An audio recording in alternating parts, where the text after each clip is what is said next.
السلام علیکم ورحمۃ اللہ وبرکاتہ نحمده ونصلی علی رسولہ الکریم اما بعد فاعوذ باللہ من الشیطان الرجیم بسم اللہ الرحمن الرحیم رب اشرح لی صدری ویسر لی امری واحلل عقدۃ من لسانی یفقہوا قولی۔ 16واں پارہ۔ شروع کرتی ہوں اللہ کے نام سے جو بے انتہا مہربان نہایت رحم فرمانے والا ہے۔ قال الم اقل لك انك لن تستطيع معي صبرا۔ قال کہا خضر علیہ السلام نے، الم اقل لك کیا میں نے تم سے کہا نہ تھا، انك لن تستطيع معي صبرا کہ تم میرے ساتھ صبر نہیں کر سکتے، یعنی میرے علم سکھانے کا طریقہ مختلف ہے تمہارے طریقے سے، اور اس میں صبر کی زیادہ ضرورت ہے۔ ایک علم ہوتا ہے ظاہری علم، آپ ایک کتاب لیتے ہیں، اس کو پڑھ لیتے ہیں، ان چیزوں کے بارے میں جانتے ہیں جو آپ کے سامنے ہو رہی ہیں تجربے اور مشاہدے کی روح سے، تو اس کو ڈائجسٹ کرنا، اس کو سمجھنا آسان ہوتا ہے۔ لیکن علم کی ایک اور قسم بھی ہے، اور وہ ہے وہ علم جو ظاہر میں نہیں ہوتا، پردے کے دوسری طرف اس کے کچھ معنی ہوتے ہیں، اس میں کچھ حکمتیں ہوتی ہیں، اس کا ایک دوسرا پہلو ہوتا ہے، دوسرا رخ ہوتا ہے، جس تک پہنچنے کے لیے زیادہ صبر چاہیے ہوتا ہے۔ سطحی علم حاصل کرنے کے لیے انسان کو بہت مشقت نہیں کرنی پڑتی، اگرچہ علم کا ہر راستہ مشکل راستہ ہے، لیکن باتوں کی تہہ تک پہنچنا، کسی چیز کی گہرائی تک جانا اور اوپر کے درجے سے اتر کر نیچے تک پہنچنا، یہ بہت وقت بھی لیتا ہے اور صبر بھی لیتا ہے۔ تو یہاں پر خضر علیہ السلام جو علم دے رہے تھے وہ اس سے مختلف تھا جس کا سیکھنا سکھانا عام طور پر ہم علم کے نام سے جانتے ہیں۔ تو انہوں نے کہا کہ میرے ساتھ تم صبر نہیں کر سکتے۔ اگر موسیٰ علیہ السلام صبر کرتے تو بہت سی اور باتیں بھی پتہ چل جاتی۔ رسول اللہ صلی اللہ علیہ وسلم نے بھی فرمایا کہ ہم پر اور موسیٰ علیہ السلام پر اللہ کی رحمت ہو، اگر وہ جلد بازی نہ کرتے تو اور بھی عجیب کام دیکھتے۔ بھی تو 3 چیزیں دیکھی تھی، بہت سی اور بھی دیکھتے، لیکن انہیں اپنے ساتھی سے شرمندگی محسوس ہوئی اور کہا کہ اگر میں اس کے بعد آپ سے کسی چیز کا سوال کروں تو آپ مجھے اپنے ساتھ نہ رکھیں۔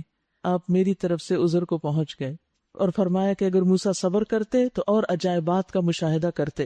تو کہنے لگے اس کے بعد اگر میں آپ سے کچھ پوچھوں تو آپ مجھے ساتھ نہ رکھیے، لیجئے اب تو میری طرف سے آپ کو عذر مل گیا۔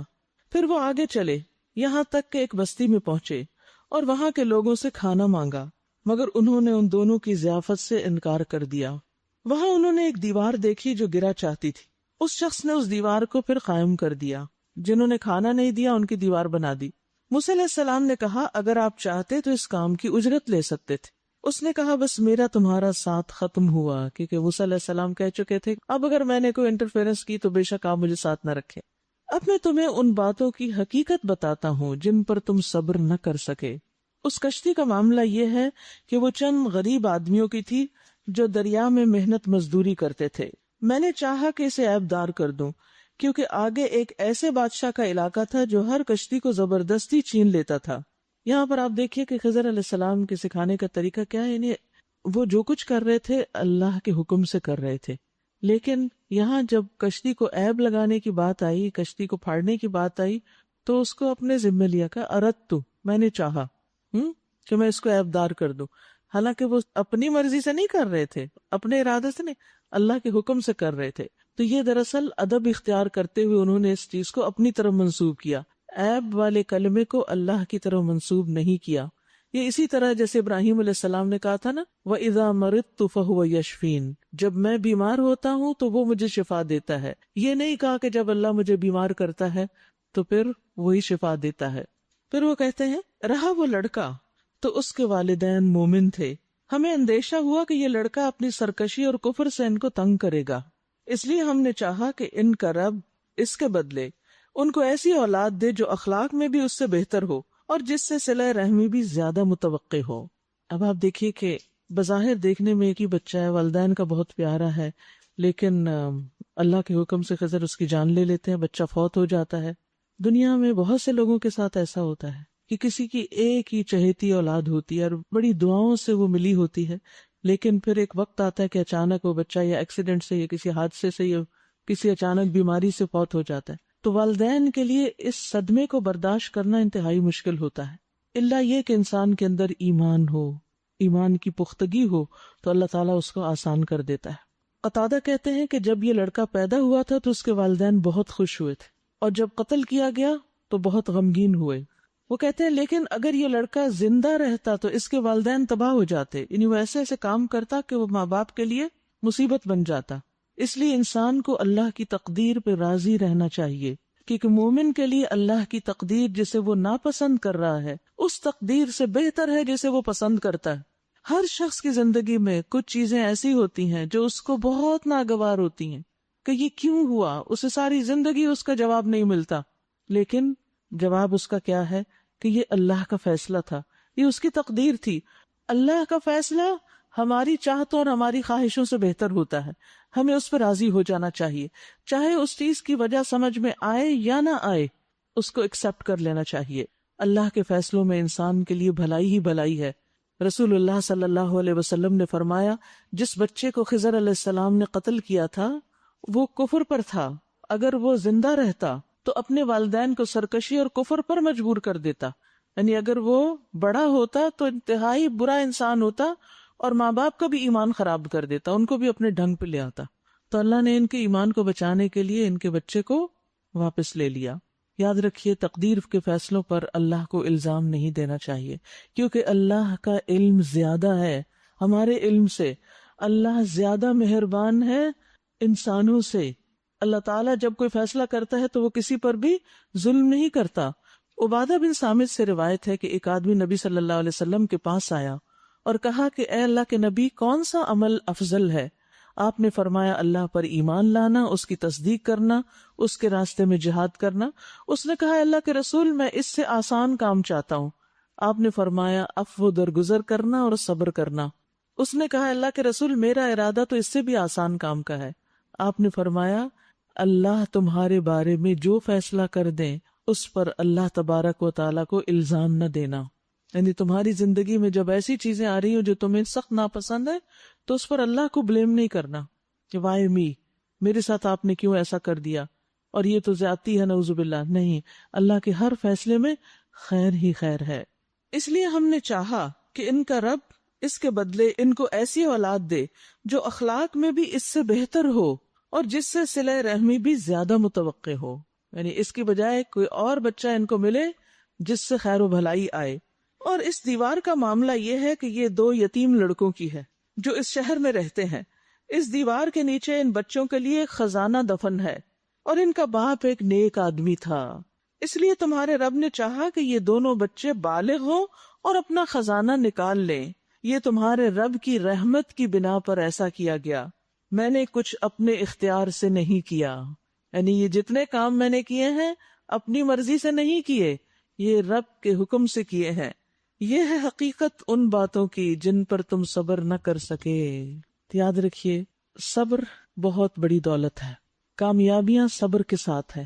وقتی طور پر اگر ایک چیز کا نقصان ہوتا بھی نظر آتا ہے تو اللہ سبحانہ تعالیٰ پہ چھوڑ دیں، اس کو توکل کریں، بھروسہ کریں، دعا کریں، اسباب اختیار کریں اور معاملہ اللہ کے سپرد کر دیں۔ ایک وقت آئے گا کہ اللہ سبحانہ تعالیٰ اسی کے اندر سے آپ کے لیے خیر نکال دے گا، آپ کو راضی کر دے گا۔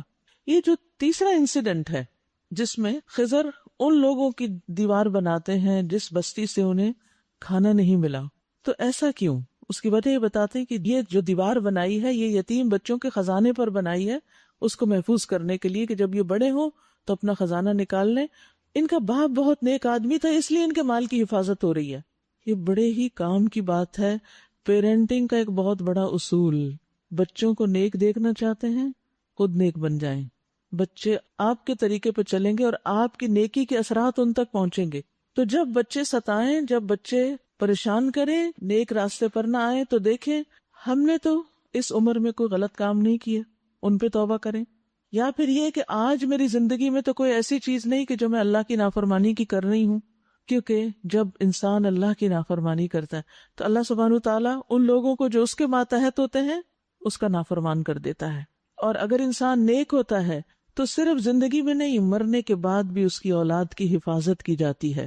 انسان کی عبادت کی برکت دنیا اور آخرت میں اس کی اولاد کو ملتی ہے، کیونکہ وہ ان کے بارے میں شفاعت کرتا ہے۔ اس کی اولاد کے جنت میں بھی درجے بلند کیے جائیں گے۔ تاکہ انسان اپنی اولاد سے آنکھوں کی ٹھنڈک پائے. قرآن مجید میں آتا نا کہ ہم ان کی اولاد کو بھی ان سے ملا دیں گے. الحقنا بہم ذریتہم، کیونکہ انسان اس وقت خوش ہوتا ہے جب اس کے بچے، اس کی اولاد اس کے ساتھ ہو کسی بھی خوشی کے مقام پر. لیکن یہاں جو اصول ہے وہ یہ ہے کہ والدین کی نیکی کا اولاد کو لازمی فائدہ ملتا ہے. کسی کا کہنا ہے کہ جب بھی میں کسی سلجھے ہوئے نوجوان کو دیکھتا ہوں، خوشحال انسان کو، تو مجھے یقین ہو جاتا ہے کہ ضرور اس کا باپ صالح اور نیک ہوگا، کیونکہ قرآن مجید میں آتا ہے وَكَانَ أَبُوهُمَا صَالِحًا، کہ ان کا باپ نیک آدمی تھا. تو باپ جب نیک ہوتا ہے تو اولاد کو دنیا میں بھی اس کا فائدہ ہوتا ہے. ڈاکٹر نبیل عوضی کہتے ہیں کہ جب مجھے نوافل کی ادائیگی میں سستی اور کاہلی ہونے لگتی ہے، یعنی میں ذرا سست پڑ جاتا ہوں، نفل چھوڑ دیتا ہوں، تو مجھے میرے بیٹے اور دنیا کی پریشانیاں یاد آ جاتی ہیں کہ کہیں نوافل کی ادائیگی میں میری سستی اور کاہلی میری اولاد کی پریشانیوں کا سبب نہ بنے. یعنی اگر میں نے عبادت میں کوتاہی کی تو کہیں ایسا نہ ہو کہ اس کا وبال میرے بچوں پر بھی پڑے. عبداللہ بن مسعود رضی اللہ عنہ جب رات میں نوافل ادا کرتے تو اپنے چھوٹے بچے کو سویا ہوا دیکھ کر کہتے من اجلک یا بنیا، اے میرے بیٹے یہ تیرے مستقبل کے لیے ہے، اور روتے ہوئے اللہ تعالیٰ کے اس قول وَكَانَ أَبُوهُمَا صَالِحًا کی تلاوت کیا کرتے تھے. یعنی یہ چیز ان کو موٹیویٹ کرتی تھی کہ اپنے بچوں کی خاطر میں خود نیک بن جاؤں.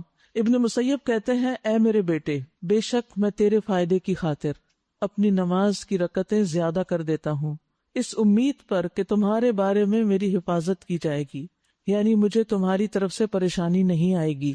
پھر اس آیت کی تلاوت کرتے وَكَانَ أَبُوهُمَا صَالِحًا کہ ان کا باپ نیک تھا.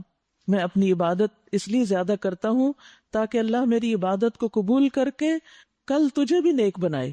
اسی طرح ایک شخص تھا کہ جب اس کا کوئی بیٹا اخلاقی طور پر بگڑ جاتا، یعنی کوئی غلط کام کرتا، تو وہ شخص صدقہ کرتا، لوگوں کو کھانا کھلاتا اور کہتا خذ من اموالہم صدقۃ تطہرہم وتزکیہم بہا، کہ ان کے مالوں میں سے صدقہ لیجئے، اس کے ساتھ آپ انہیں پاک کریں اور انہیں صاف کریں.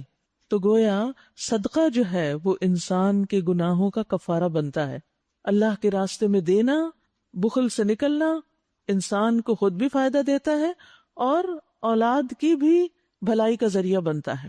اور اس میں شاید پہلے بھی کبھی ذکر کیا میں نے کہ میرے تفسیر کے استاد تھے، وہ کہا کرتے تھے کہ جب میرے پاس کوئی خاتون آ کے یہ کہتی ہے کہ مجھے کوئی دعا بتائیں، میرا بچہ کھانا نہیں کھاتا، چھوٹے بچے جیسے تنگ کرتے ہیں نا، تو میں ہمیشہ انہیں کہتا ہوں کسی غریب کے بچے کو کھلاؤ، تمہارا بچہ خود ہی کھانے لگے گا. تمہارا بچہ نہیں پڑھ رہا، کسی اور کے بچے کو پڑھاؤ. یعنی جہاں دیکھو کہ کمی ہے جس راستے میں، وہ دوسروں کے ساتھ بھلائی شروع کر دو. جب تم دوسروں کے ساتھ خیر اور بھلائی کرو گے، کسی اور کے لیے سوچو گے، اور دور جانے کی ضرورت نہیں. اپنے ہی گھر میں بچے ہوتے ہیں، اپنے نہیں تو اپنے بہن بھائیوں کے، دیورانی جٹھانی کے، اور بچے تو سب معصوم ہوتے ہیں نا. تو دوسرے بچوں سے پیار کرو، دوسرے بچوں کا خیال کرو، انہیں کچھ کھلاؤ پلاؤ، تو دیکھو کہ کس طرح تمہاری اولاد میں اس کی خیر و بھلائی لوٹتی ہے. تو وہ صدقہ کر کے کہتے اے اللہ یہ صدقہ میرے بیٹے کے اخلاقی تزکیے کے لیے ہے. یعنی میں نے یہ صدقہ کیوں کیا ہے؟ کس مشکل کی آسانی کے لیے؟ اپنے بچے کے تزکیے کے لیے کہ اس کو تو نیک بنا دے. بے شک اس کی یہ اخلاقی بے راہ روی جو ہے، اس کا بگڑنا میرے لیے اس کی بیماری سے بھی زیادہ شدید ہے. وہ بیمار ہو جاتا تو مجھے اتنی تکلیف نہ ہوتی جتنا وہ بگڑ چکا ہے اور نہ نماز پڑھتا ہے، نہ روزہ رکھتا ہے، نہ صدقہ کرتا ہے، اور کئی خرابیوں میں مبتلا ہو گیا. آج آپ دیکھیں بہت سی مائیں اپنے بچوں کی اخلاقی بگاڑ کی وجہ سے پریشان ہوتی ہیں، یا دین سے دوری کی وجہ سے. اخلاقی طور پہ بہت اچھے ہیں لیکن دین سے دور ہیں، نمازوں کی پابندی نہیں ہے، اور کچھ گڑبڑ کرتے ہیں کمائی میں یا کسی اور چیز میں. تو ایسے میں کیا کریں؟ صدقہ کریں اس نیت کے ساتھ کہ اللہ اس کے بدلے مجھے اور ان کو تزکیہ عطا کر دے. ایک اور شخص تھا جس کے پاس اتنا مال نہیں تھا کہ وہ کچھ صدقہ کر سکتا، یعنی ہاتھ تنگ تھا اس کا، بس بمشکل سے ہینڈ ٹو ماؤتھ جس کو کہتے ہیں وہ تھا.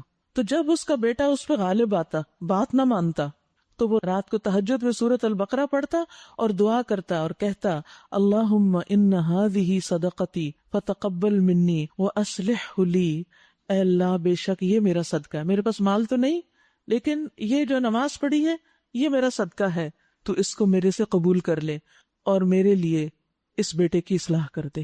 کتنا بہترین نسخہ ہے. عام طور پر بچوں کی تربیت کے بہت اصول بتائے جاتے ہیں، مگر یہ جو قرآن ہمیں اصول بتاتا ہے اور گہری حکمت کی باتیں، یہ ہماری نگاہ سے پوشیدہ ہوتی ہیں. تو جب بچوں کی طرف سے پریشان ہوں تو صدقہ کر کے ساتھ دعا کریں، اس نیت کے ساتھ صدقہ کریں اور دوسرے بچوں کے ساتھ خیر و بھلائی کے کام کریں. انشاءاللہ آپ کی اولاد کو بھی اللہ سدھار دے گا. اللہ سب کے بچوں کو نیک ہدایت دے.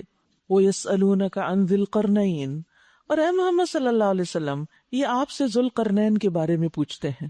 ان سے کہیے میں اس کا کچھ حال تمہیں سناتا ہوں. ہم نے اس کو زمین میں اقتدار عطا کر رکھا تھا اور اسے ہر قسم کے اسباب اور وسائل بخشے تھے. اس نے پہلے مغرب کی طرف ایک مہم کا سر و سامان کیا، حتیٰ کہ جب وہ غروب آفتاب کی حد تک پہنچ گیا تو اس نے سورج کو ایک کالے پانی میں ڈوبتے دیکھا اور وہاں اسے ایک قوم ملی. ہم نے کہا اے ذوالقرنین تجھے اختیار ہے کہ ان کو تکلیف پہنچائے اور یہ بھی کہ ان کے ساتھ نیک رویہ اختیار کرے، چاہو تو سزا دو ان کو، چاہو تو احسان کرو. اس نے کہا جو ان میں سے ظلم کرے گا ہم اس کو سزا دیں گے. کتنا عادل بادشاہ تھا. پھر وہ اپنے رب کی طرف پلٹایا جائے گا اور وہ اسے اور زیادہ سخت عذاب دے گا، اور جو ان میں سے ایمان لائے گا اور نیک عمل کرے گا اس کے لیے اچھی جزا ہے اور ہم اس کو نرم احکام دیں گے. پھر اس نے ایک دوسری مہم کی تیاری کی، یہاں تک کہ طلوع آفتاب کی حد تک جا پہنچا، دور دراز علاقے میں. وہاں اس نے دیکھا کہ سورج ایک ایسی قوم پر طلوع ہو رہا ہے جس کے لیے دھوپ سے بچنے کا کوئی سامان ہم نے نہیں کیا. یہ حال تھا ان کا، یعنی چٹیل میدان میں تھے اور کوئی ان کے پاس عمارتیں نہیں تھی، درختوں وغیرہ کا سایہ لیتے ہوں گے. اور ذوالقرنین کے پاس جو کچھ تھا ہم اسے جانتے تھے، اللہ کے علم میں تھا. پھر اس نے ایک اور مہم کا سامان کیا، یہاں تک کہ جب دو پہاڑوں کے درمیان پہنچا تو اسے ان کے پاس ایک قوم ملی جو مشکل ہی سے کوئی بات سمجھتی تھی، یعنی ان کی زبان بھی سمجھ نہیں آتی تھی. ان لوگوں نے کہا اے ذوالقرنین، اشاروں وغیرہ سے، یاجوج اور ماجوج اس سرزمین میں فساد پھیلاتے ہیں، تو کیا ہم تجھے کوئی ٹیکس اس کام کے لیے دیں کہ تو ہمارے اور ان کے درمیان ایک بند تعمیر کر دے، یعنی تاکہ یہ ہم پر حملہ آور نہ ہو. اس نے کہا جو کچھ میرے رب نے مجھے دے رکھا ہے وہ بہت ہے، بس تم محنت سے میری مدد کرو. یعنی مجھے تمہارا مال نہیں چاہیے، ہیومن ریسورس چاہیے. میں تمہارے اور ان کے درمیان بند یا دیوار بنائے دیتا ہوں، مجھے لوہے کی چادریں لا کر دو. آخر جب دونوں پہاڑوں کے درمیانی خلا کو اس نے پاٹ دیا تو لوگوں سے کہا کہ اب آگ دہکاؤ، حتیٰ کہ جب آہنی دیوار بالکل آگ کی طرح سرخ ہو گئی تو اس نے کہا لاؤ اب میں اس پر پگھلا ہوا تانبا انڈیلوں گا. یہ بند ایسا تھا، یہ دیوار ایسی تھی کہ یاجوج ماجوج اس پہ چڑھ کر بھی نہ آ سکتے تھے اور اس میں سوراخ کرنا ان کے لیے اور بھی مشکل تھا. ذوالقرنین نے کہا یہ میرے رب کی رحمت ہے. اب دیکھیے خضر نے کیا کہا تھا کہ یہ میرے رب کی رحمت ہے اور میں نے اپنے اختیار سے نہیں کیا. ذوالقرنین ان کو بھی اللہ نے علم کی قوت دی تھی اور ان کو بھی اللہ نے بہت دنیاوی علم کی قوت عطا کر رکھی تھی. بادشاہ تھے اور آپ دیکھیں نا کیسی ٹیکنالوجی تھی ان کے پاس کہ اس زمانے میں اتنی مضبوط دیوار انہوں نے بنا دی. لیکن دونوں نے کیا کہا؟ یہی کہا کہ یہ میرے رب کی رحمت ہے. اب آپ دیکھیے ایک طرف دینی علم حکمت، ایک طرف دنیاوی علم. بندہ مومن کو جب یہ سب کچھ نصیب ہو، دین کا علم بھی دنیا کا علم بھی اور گہری بصیرت بھی، تو اسے اللہ کی طرف منسوب کرے، اپنی طرف نہیں. اپنی قابلیت اور اپنا کمال نہ بتائے، یہ کہے یہ میرے رب کی رحمت ہے مجھ پر. بعض اوقات ایسا ہوتا ہے نا کہ آپ علم کا کوئی ایسا نقطہ کسی کو بتاتے ہیں، دوسرے خوش ہو جاتے ہیں، تو کوئی آپ سے پوچھے کہ یہ کہاں سے آپ نے سیکھا، تو کہیں یہ اللہ کا فضل ہے، یہ اللہ کی رحمت ہے کہ اللہ نے دل میں ڈالا. یہ بند ایسا تھا کہ یاجوج و ماجوج اس پر چڑھ کر بھی نہ آ سکتے تھے اور اس میں سوراخ کرنا ان کے لیے اور بھی مشکل تھا. ذوالقرنین نے کہا یہ میرے رب کی رحمت ہے، مگر جب میرے رب کے وعدے کا وقت آئے گا تو وہ اس کو پیوند خاک کر دے گا اور میرے رب کا وعدہ برحق ہے. اور اس روز ہم لوگوں کو چھوڑ دیں گے سمندر کی موجوں کی طرح، ایک دوسرے سے گتھم گتھا ہوں گے. ظاہر ہے زمین کی تہوں سے سارے انسان نکل کر سطح پہ آ جائیں گے. اب بھی کراچی کے لوگ اگر ایک میدان میں جمع ہو جائیں کیا حال ہوگا؟ اور یہ وہ لوگ ہیں جو اس وقت زندہ ہیں. آج تک اس زمین پہ جتنے بھی بسے، اور پھر اس پہ نہیں، ساری زمین پر جہاں جہاں جتنے بھی قومیں آئیں سب نیچے سے نکلیں گی، اٹھیں گی اور پھر زمین کے اوپر آ جائیں گی. تو پھر سوچئے کہ حال کیا ہوگا. سمندر کی موجوں کی طرح ایک دوسرے سے گتھم گتھا ہوں گے اور سور پھونکا جائے گا اور ہم سب انسانوں کو ایک ساتھ جمع کریں گے. اور وہ دن وہ ہوگا جب ہم جہنم کو کافروں کے سامنے لے آئیں گے، ان کافروں کے سامنے جو میری نصیحت کی طرف سے اندھے بنے ہوئے تھے اور کچھ سننے کے لیے تیار نہ تھے. یعنی اللہ کی بات سننا ہی نہیں چاہتے تھے. تو کیا یہ لوگ جنہوں نے کفر اختیار کیا ہے یہ سمجھتے ہیں کہ مجھے چھوڑ کر میرے بندوں کو اپنا کارساز بنا لیں گے؟ ہم نے ایسے کافروں کی ضیافت کے لیے جہنم تیار کر رکھی ہے. اب یہاں پر آپ دیکھیے کہ یہ ایک بہت بڑی آفت ہے انسان کے لیے کہ انسان کا دل اللہ کے کلام میں نہ لگے، اللہ کی نصیحت کو سننا نہ چاہے، اس کے ذکر سے منہ موڑے. ایسا کیوں ہوتا ہے کہ انسان کے اندر یا تو ایمان ہوتا ہی نہیں، یا پھر ایمان کی کمی ہوتی، یا پھر یہ ہے کہ اس کو اللہ اور اس کے رسول سے محبت نہیں ہوتی، کوئی تعلق نہیں ہوتا. جس سے محبت ہوتی ہے اس کی ہر بات ہم غور سے سنتے ہیں. کبھی آپ نے سوچا کہ ہم سب کے لیے نبی صلی اللہ علیہ وسلم کی محبت جو ہے وہ کیوں ضروری ہے؟ کیونکہ محبت ہوگی تو ہم آپ کی بات سنیں گے اور آپ کی زندگی کو پڑھیں گے، دیکھیں گے، ان کو فالو کریں گے. تو محبت اتباع کے لیے بہت فائدہ مند ہوتی ہے.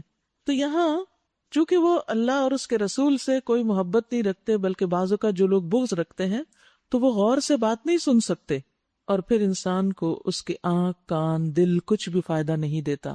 اسی لیے یہاں پر آپ دیکھیں کہ کانت اعینہم فی غطاء عن ذکری، ان کی آنکھیں میرے ذکر سے پردے میں تھیں، یعنی کچھ پڑھ کے سمجھ نہیں آتا تھا ان کو، اور پڑھنا ہی نہیں چاہتے تھے. بچے جیسے عام طور پر ذرا آپ ان کو کوئی نصیحت کرنا چاہیں یا کچھ تو وہ سننا نہیں چاہتے نا. تو میں کبھی کبھی ایسے پوچھتی تھی اپنے بچوں سے کہ چلے مجھے وجہ بتا دیں کہ آپ کو دلچسپی کیوں نہیں سننا چاہتے، آخر اس میں مشکل کیا ہے، اللہ کی بات کیوں نہیں سننا چاہتے؟ تو پھر اس وقت سوچنے لگتے ہیں بچے کہ اچھا یہ سننے کی بات ہے، سننی چاہیے. کیونکہ بچے آپ کی بھی نصیحت نہیں سننا چاہتے، قرآن کی بات بھی نہیں سننا چاہتے، کوئی حدیث بھی نہیں سننا چاہتے. بس ہر وقت وہ چاہتے ہیں کہ وہ جو کر رہے ہیں انہیں اس کے لیے آزاد چھوڑ دیا جائے، وہ اپنی خواہشات کے پیچھے دوڑتے رہیں.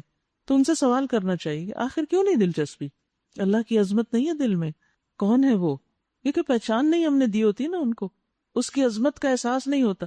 ان کے نزدیک یہ دنیا ہی بہت بڑی چیز ہے. تو جب دنیا کی بڑائی ہمارے ذہن میں ہوگی تو پھر دنیا ہی کی باتیں بہت اچھی لگیں گی، اور جب اللہ سبحانہ تعالیٰ سے محبت ہوگی تو اس کی بات سب سے اچھی لگے گی. پھر فرمایا قُلْ هَلْ نُنَبِّئُكُمْ بِالْأَخْسَرِينَ أَعْمَالًا، ان سے کہیے کیا ہم تمہیں بتائیں کہ اپنے اعمال میں سب سے زیادہ ناکام و نامراد لوگ کون ہیں؟ یعنی کام بھی کر رہے ہیں، محنت بھی کر رہے ہیں، تھک بھی رہے ہیں، لیکن پھر بھی کامیاب نہیں. یہ وہ ہیں کہ دنیا کی زندگی میں جن کی ساری کوشش راہ راست سے بھٹکی رہی، یعنی صحیح کام نہیں کر رہے تھے، اور وہ سمجھتے رہے کہ وہ سب کچھ ٹھیک کر رہے ہیں. اللہ اکبر. یعنی ساری کوششیں دنیا کی زندگی میں گم ہو گئی، دنیا کے پیچھے بھاگتے رہے اور وہ سمجھتے رہے ہم بہت اچھا کر رہے ہیں.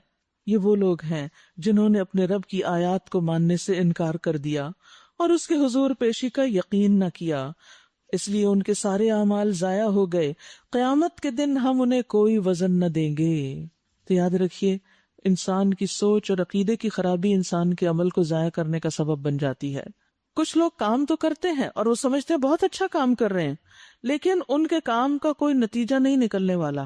کیوں؟ اس لیے کہ نیت درست نہیں.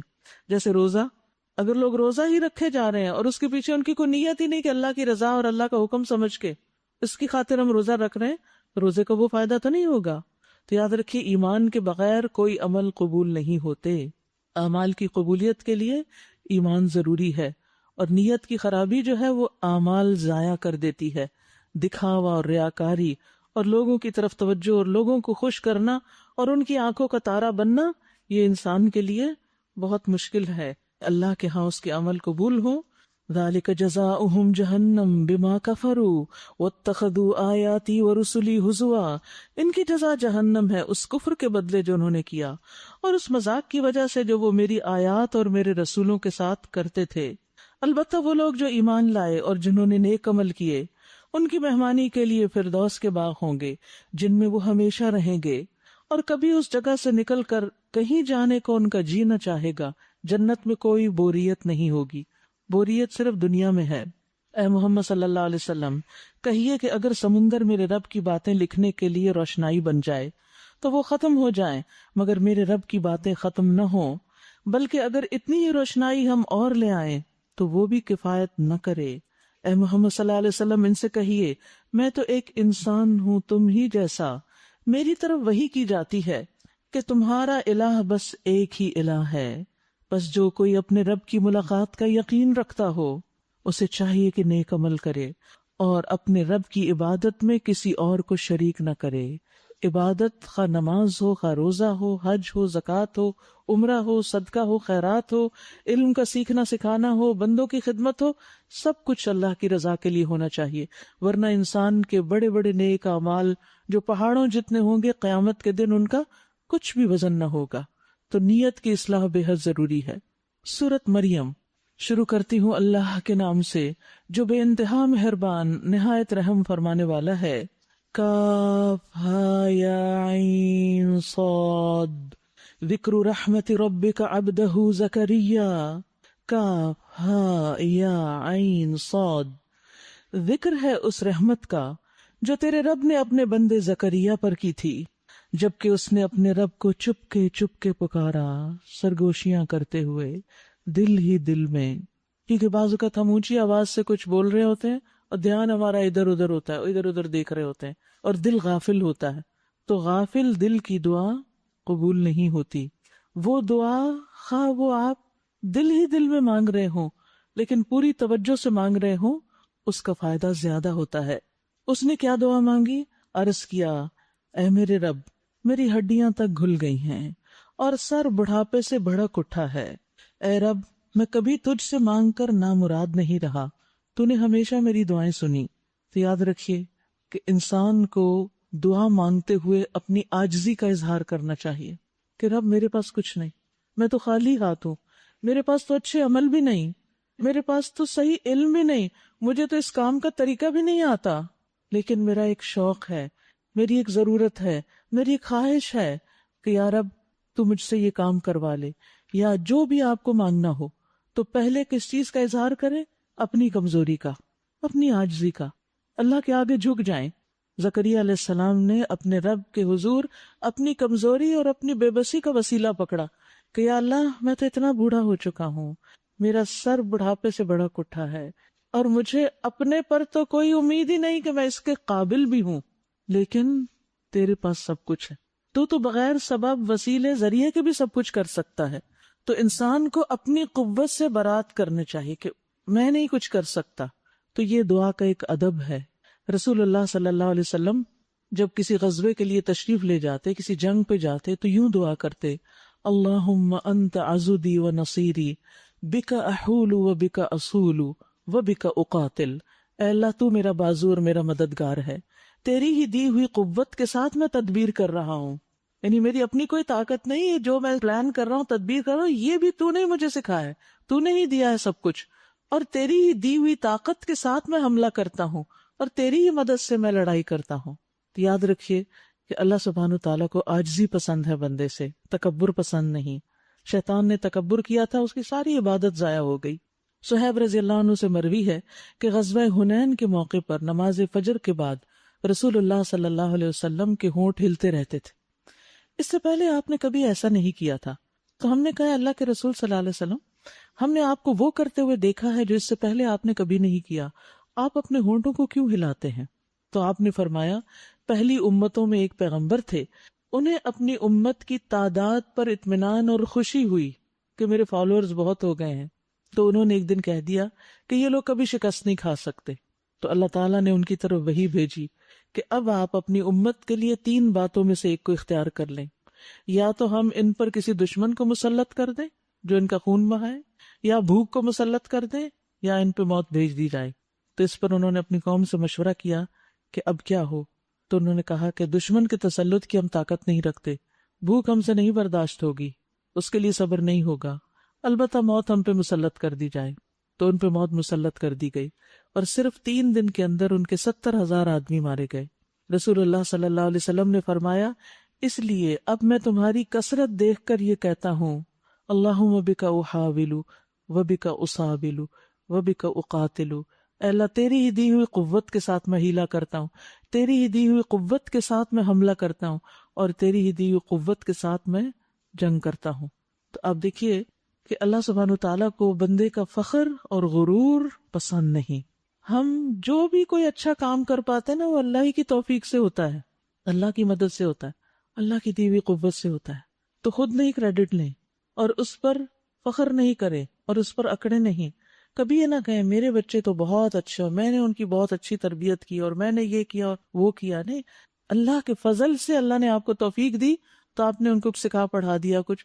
ورنہ کیا ہوتا ہے، اللہ تعالیٰ دنیا میں ہی دکھا دیتا ہے کہ یہ دیکھو، یہ تم ہو نہ کرنے والے، کر کے دکھاؤ. اپنے ہی بچے اپنے ہی گھر میں اپنے ہی کام خراب ہونے لگتے ہیں. تو جو کچھ ہے، مال ہے، دولت ہے، اولاد ہے، جاب ہے، کچھ ہے، ہر چیز میں اللہ کا شکر ادا کرتے رہیں کہ اس کی توفیق سے ہے. وہ کہتے ہیں کہ مجھے اولاد کیوں چاہیے؟ مجھے اپنے پیچھے اپنے بھائی بندوں کی برائیوں کا خوف ہے، اور میری بیوی بانجھ ہے. یعنی صرف میرے میں مشکل نہیں، بیوی میں بھی ہے. تو مجھے اپنے فضل خاص سے ایک وارث عطا کر جو میرا وارث بھی ہو اور آل یعقوب کی میراث بھی پائے، اور اے میرے رب اس کو ایک پسندیدہ انسان بنا. یاد رکھیے کہ زکریا علیہ السلام لوگوں کی اصلاح کے لیے وارث مانگ رہے تھے، اپنے مال کی حفاظت کے لیے نہیں. عام بندے جب اولاد مانگتے ہیں تو کس لیے؟ کہ ہمارے بعد ہمارے مال و دولت کی کوئی حفاظت کرے. لیکن ان کو کیا فکر تھی کہ ان کے رشتہ دار ان کے بعد کہیں لوگوں سے برا سلوک نہ کریں، کہیں وہ بگڑ نہ جائیں. تو اللہ تعالیٰ ان کو ایسا بیٹا دے جو نبی ہو اور وحی الہی کے ساتھ لوگوں کی رہنمائی کرے. تو اللہ تعالیٰ نے ان کی دعا کو قبول کر لیا. انہیں یہ ڈر نہیں تھا کہ ان کے بعد ان کے وارث ان کا مال لے جائیں گے، چونکہ ان کا اپنا بیٹا نہیں تو ان کا مال باقی وارثوں میں چلا جائے گا. انہیں یہ نہیں فکر تھی، اور یہ بھی نہیں کہ ان کو اپنے رشتہ داروں سے نفرت تھی. نہیں، انہیں اپنے رشتہ داروں کی، اپنے کنبے قبیلے کی فکر تھی. وَإِنِّي خِفْتُ الْمَوَالِيَ مِنْ وَرَائِي وَكَانَتِ امْرَأَتِي عَاقِرًا فَهَبْ لِي مِن لَّدُنْكَ وَلِيًّا يَرِثُنِي وَيَرِثُ مِنْ آلِ یعقوب. میرا وارث بھی ہو اور آل یعقوب کا. آل یعقوب کون ہے؟ بنی اسرائیل. یعنی بنی اسرائیل کے اندر ایک پیغمبر کی حیثیت سے آئے. تو انہوں نے اس لیے بیٹا مانگا اللہ سے. تو اللہ سبحانہ وتعالیٰ نے ان کی دعا قبول کر لی. یاد رکھیے، پیچھے بھی ہم نے پڑھا اور یہاں بھی کہ پیغمبروں کو ہمیشہ فکر ہوتی ہے، اور اسی طرح جو لوگ دین کا کام کرتے ہیں ان کو فکر ہوتی ہے کہ ہمارے جانے کے بعد یہ سلسلہ کس طرح چلے گا اور یہ چلتا رہے.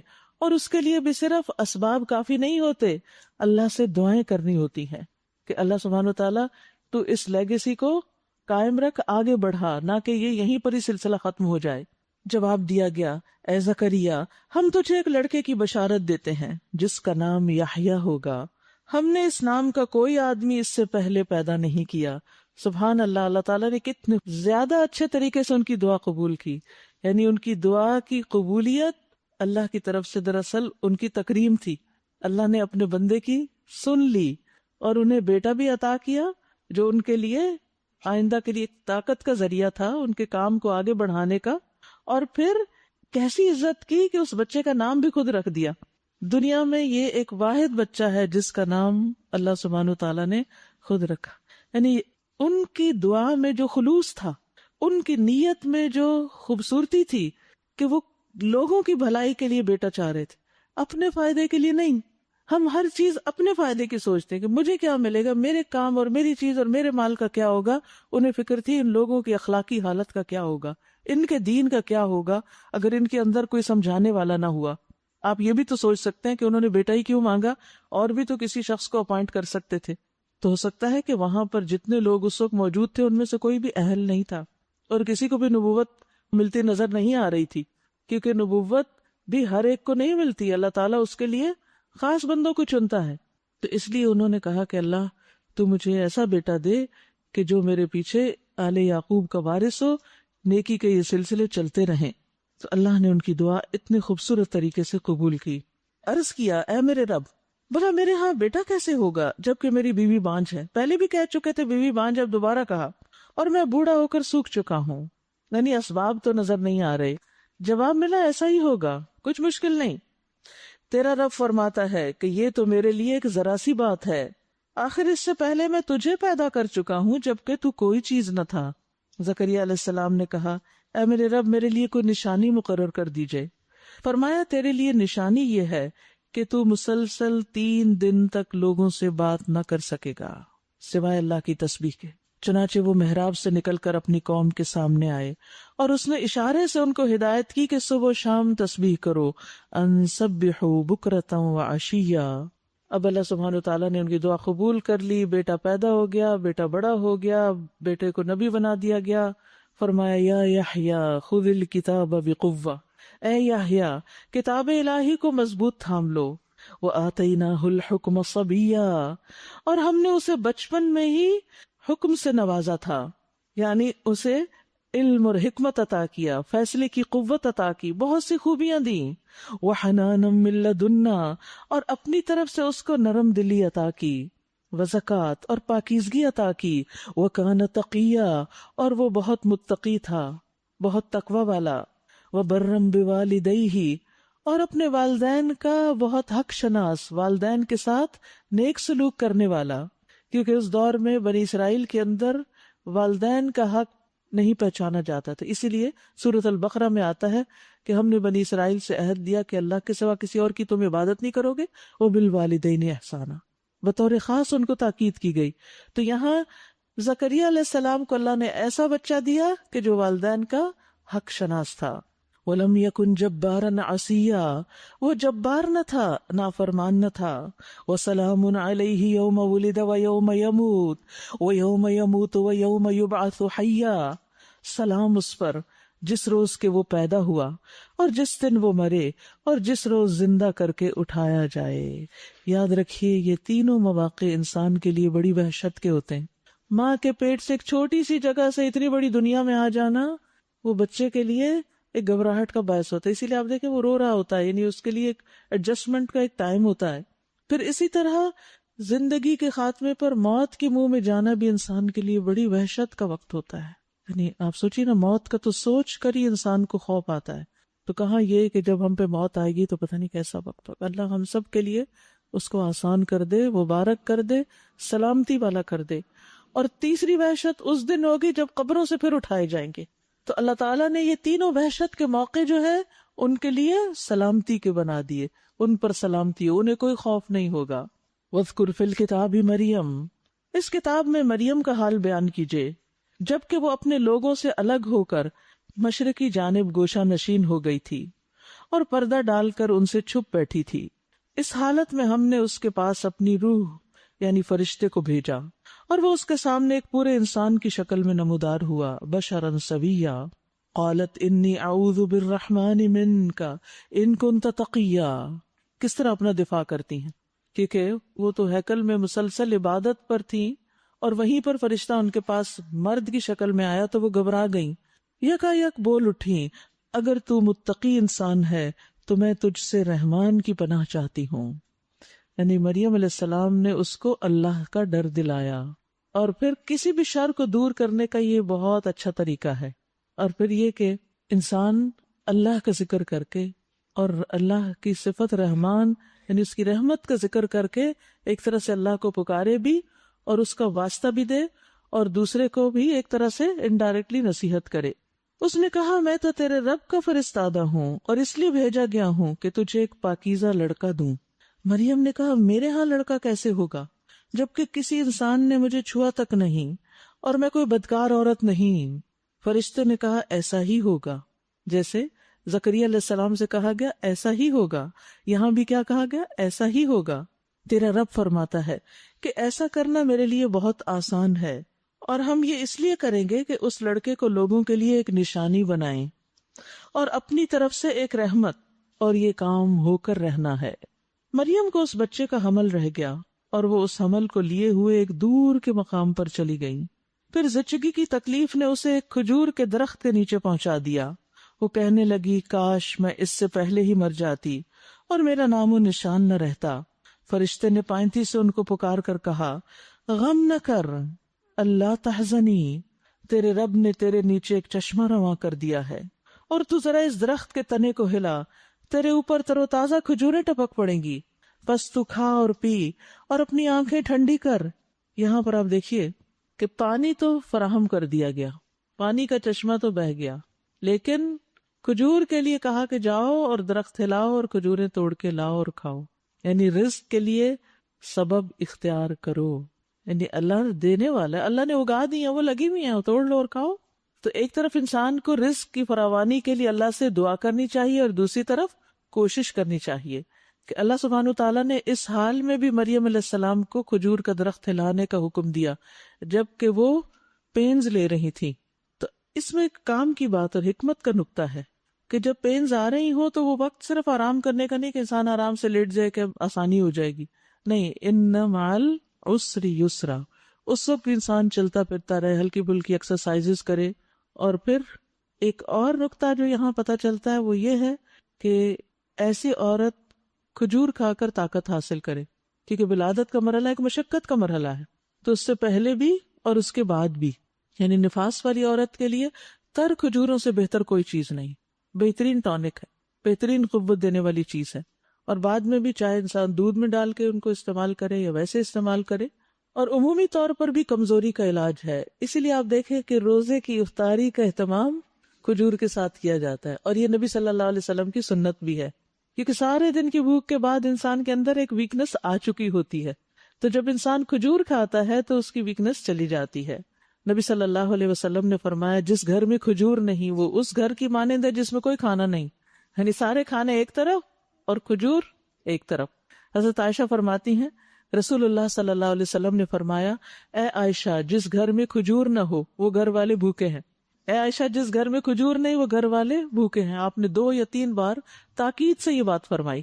اور نہ صرف یہ کہ افطار کے وقت بلکہ سحری کے وقت بھی کھجور کھانا بہترین سحری ہے. نبی صلی اللہ علیہ وسلم نے فرمایا کھجور مومن کی بہترین سحری ہے.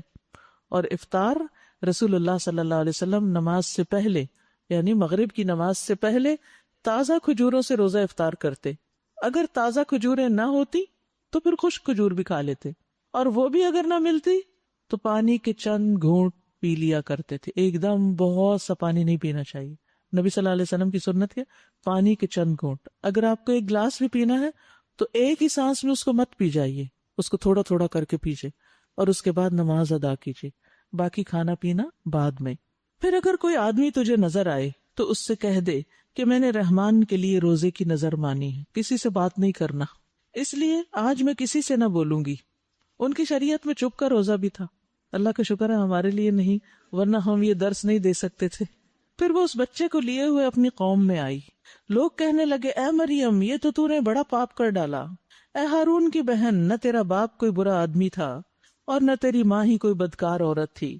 مریم نے بچے کی طرف اشارہ کر دیا، خود چپ، خود نہیں جواب دیا. لوگوں نے کہا ہم اس سے کیا بات کریں جو گہوارے میں پڑا ہوا ایک بچہ ہے. بچہ بول اٹھا قال انی عبداللہ. یاد رکھیے عیسیٰ علیہ السلام نے دنیا میں آنے کے بعد سب سے پہلی بات جو کی تھی وہ کیا تھی؟ انی عبداللہ. یہ نہیں کہا کہ میں اللہ ہوں یا اللہ کا بیٹا ہوں، کیا کہا؟ انی عبداللہ، میں اللہ کا بندہ ہوں. آتانی الکتاب وجعلنی نبیا، اس نے مجھے کتاب دی اور نبی بنایا. وجعلنی مبارکن، اور مجھے مبارک بنایا، بابرکت بنایا. مبارک کیا چیز ہوتی ہے؟ جس سے خیر و بھلائی حاصل ہو. اینما کنتو، جہاں بھی میں ہوں، جہاں بھی ہوں مبارک ہوں. سبحان اللہ، یہ ہے ایک نیک انسان کی صفت. وہ جہاں بھی ہے وہ فائدے کا ہے، وہ کہیں بھی جاتا ہے وہ خیر ہی چھوڑ کے آتا ہے، وہ لوگوں کا بھلائی کر کے آتا ہے. کوئی چھوٹی سی ملاقات ہو اس میں بھی وہ دوسروں کو دعا دے گا، دوسروں کا حال چال پوچھے گا، دوسروں کو کوئی اچھا مشورہ دے دے گا. تو آپ دیکھیے کہ ایسے لوگوں کو آپ لک فارورڈ کرتے ہیں کہ ان سے ملاقات کب ہوگی، کیونکہ آپ کو ان سے فیض حاصل ہوتا ہے. اور جو لوگ آپ پر بوجھ بن جائیں اور کسی کام کے نہ ہو، ان سے آپ کو کوئی فیض خیر حاصل نہ ہو، تو پھر ان سے بیزاری ہونے لگتی. تو ہم میں سے ہر شخص کو یہ کوشش کرنی چاہیے کہ اپنی ذات سے دوسروں کو فائدہ پہنچائے، جہاں بھی ہو، اپنوں میں ہو، پرایوں میں ہو، اجنبیوں میں ہو. بعض اوقات ہم کہیں سفر کر رہے ہوتے ہیں تو ساتھ والے مسافر کا خیال نہیں کرتے یا اس کی ضرورت کا خیال نہیں کرتے، بعض اوقات اس کی جگہ بھی لے لیتے ہیں. تو ان چیزوں کا خیال رکھنا چاہیے، جہاں بھی ہوں لوگوں کے لیے راحت کا باعث ہوں، کہ دعائیں دیں آپ کو. وَأَوْصَانِي بِالصَّلَاةِ وَالزَّكَاةِ مَا دُمْتُ حَيًّا، اور جب تک میں زندہ رہوں اس نے مجھے نماز اور زکوٰۃ کا حکم دیا ہے، یعنی ان کی پابندی کا. وَبَرًّا بِوَالِدَتِي، اور اپنی والدہ کے ساتھ نیک سلوک کرنے کا. یاد رکھیے بنی اسرائیل سے یہ خوبی ختم ہو گئی تھی، جیسے آج کل ہمارے ہاں سے ختم ہو گئی کہ اولاد کو بس اپنی ہی پڑی ہوئی ہے، ماں باپ کی فکر نہیں، ماں باپ کو نہیں پوچھتے، ماں باپ کا خیال نہیں رکھتے، ان کی ضروریات کا خیال نہیں رکھتے. وَبَرًّا بِوَالِدَتِي، اور یہاں والدتی کا مطلب کیا ہے کہ ان کے باپ کوئی نہیں. یحییٰ علیہ السلام کے بارے میں والدین کا لفظ آتا ہے، دونوں کا، کیونکہ ان کے دونوں تھے، اور یہاں صرف والدہ ہیں. تو اس سے یہ پتہ چلتا ہے کہ بغیر باپ کے پیدا ہوئے اللہ کی قدرت سے، اللہ کے حکم سے. وَلَمْ يَجْعَلْنِي جَبَّارًا شَقِيًّا، اور مجھے جبار اور شقی نہیں بنایا، بدبخت نہیں بنایا. وَالسَّلَامُ عَلَيَّ يَوْمَ وُلِدتُّ وَيَوْمَ أَمُوتُ وَيَوْمَ أُبْعَثُ حَيًّا، سلام ہے مجھ پر جب کہ میں پیدا ہوا اور جب کہ میں مروں اور جب کہ زندہ کر کے اٹھایا جاؤں. یہ ہے عیسیٰ ابن مریم، اور یہ ہے ان کے بارے میں وہ سچی بات جس میں لوگ شک کر رہے ہیں. اللہ کا یہ کام نہیں کہ وہ کسی کو بیٹا بنائے، اللہ کو بیٹا نہیں چاہیے، وہ پاک ذات ہے. وہ جب کسی بات کا فیصلہ کرتا ہے تو کہتا ہے کہ ہو جا اور بس وہ ہو جاتی ہے. اس کے کام تو ایسے ہوتے ہیں. انسانوں کو بچوں کی ضرورت ہوتی ہے کیونکہ انہیں اپنے کام چلانے کے لیے، اپنے کاروبار میں مدد کے لیے، ماں کو گھر کے کاموں کے لیے بچوں کی ہیلپ چاہیے ہوتی ہے، اس لیے انسان اولاد کی خواہش کرتا ہے. لیکن اللہ کو اپنے کاموں کے لیے کسی کی بھی ضرورت نہیں. اسے تو جب کوئی کام کرنا ہوتا ہے تو وہ کہتا ہے کن، ہو جا، فیکون، اور وہ ہو جاتا ہے. وَإِنَّ اللَّهَ رَبِّي وَرَبُّكُمْ فَاعْبُدُوهُ، عیسیٰ علیہ السلام نے کیا کہا؟ بے شک اللہ ہی میرا رب ہے اور تمہارا رب بھی، بس اسی کی عبادت کرو. ھذا صراط مستقیم، یہی سیدھا راستہ ہے. مگر پھر مختلف گروہ باہم اختلاف کرنے لگے. سو جن لوگوں نے کفر کیا ان کے لیے وہ وقت بڑی تباہی کا ہوگا، جبکہ وہ ایک بڑا دن دیکھیں گے جب وہ ہمارے سامنے حاضر ہوں گے، یعنی قیامت کے دن. اس روز تو ان کے کان بھی خوب سن رہے ہوں گے اور ان کی آنکھیں بھی خوب دیکھتی ہوں گی، مگر آج یہ ظالم کھلی گمراہی میں مبتلا ہیں.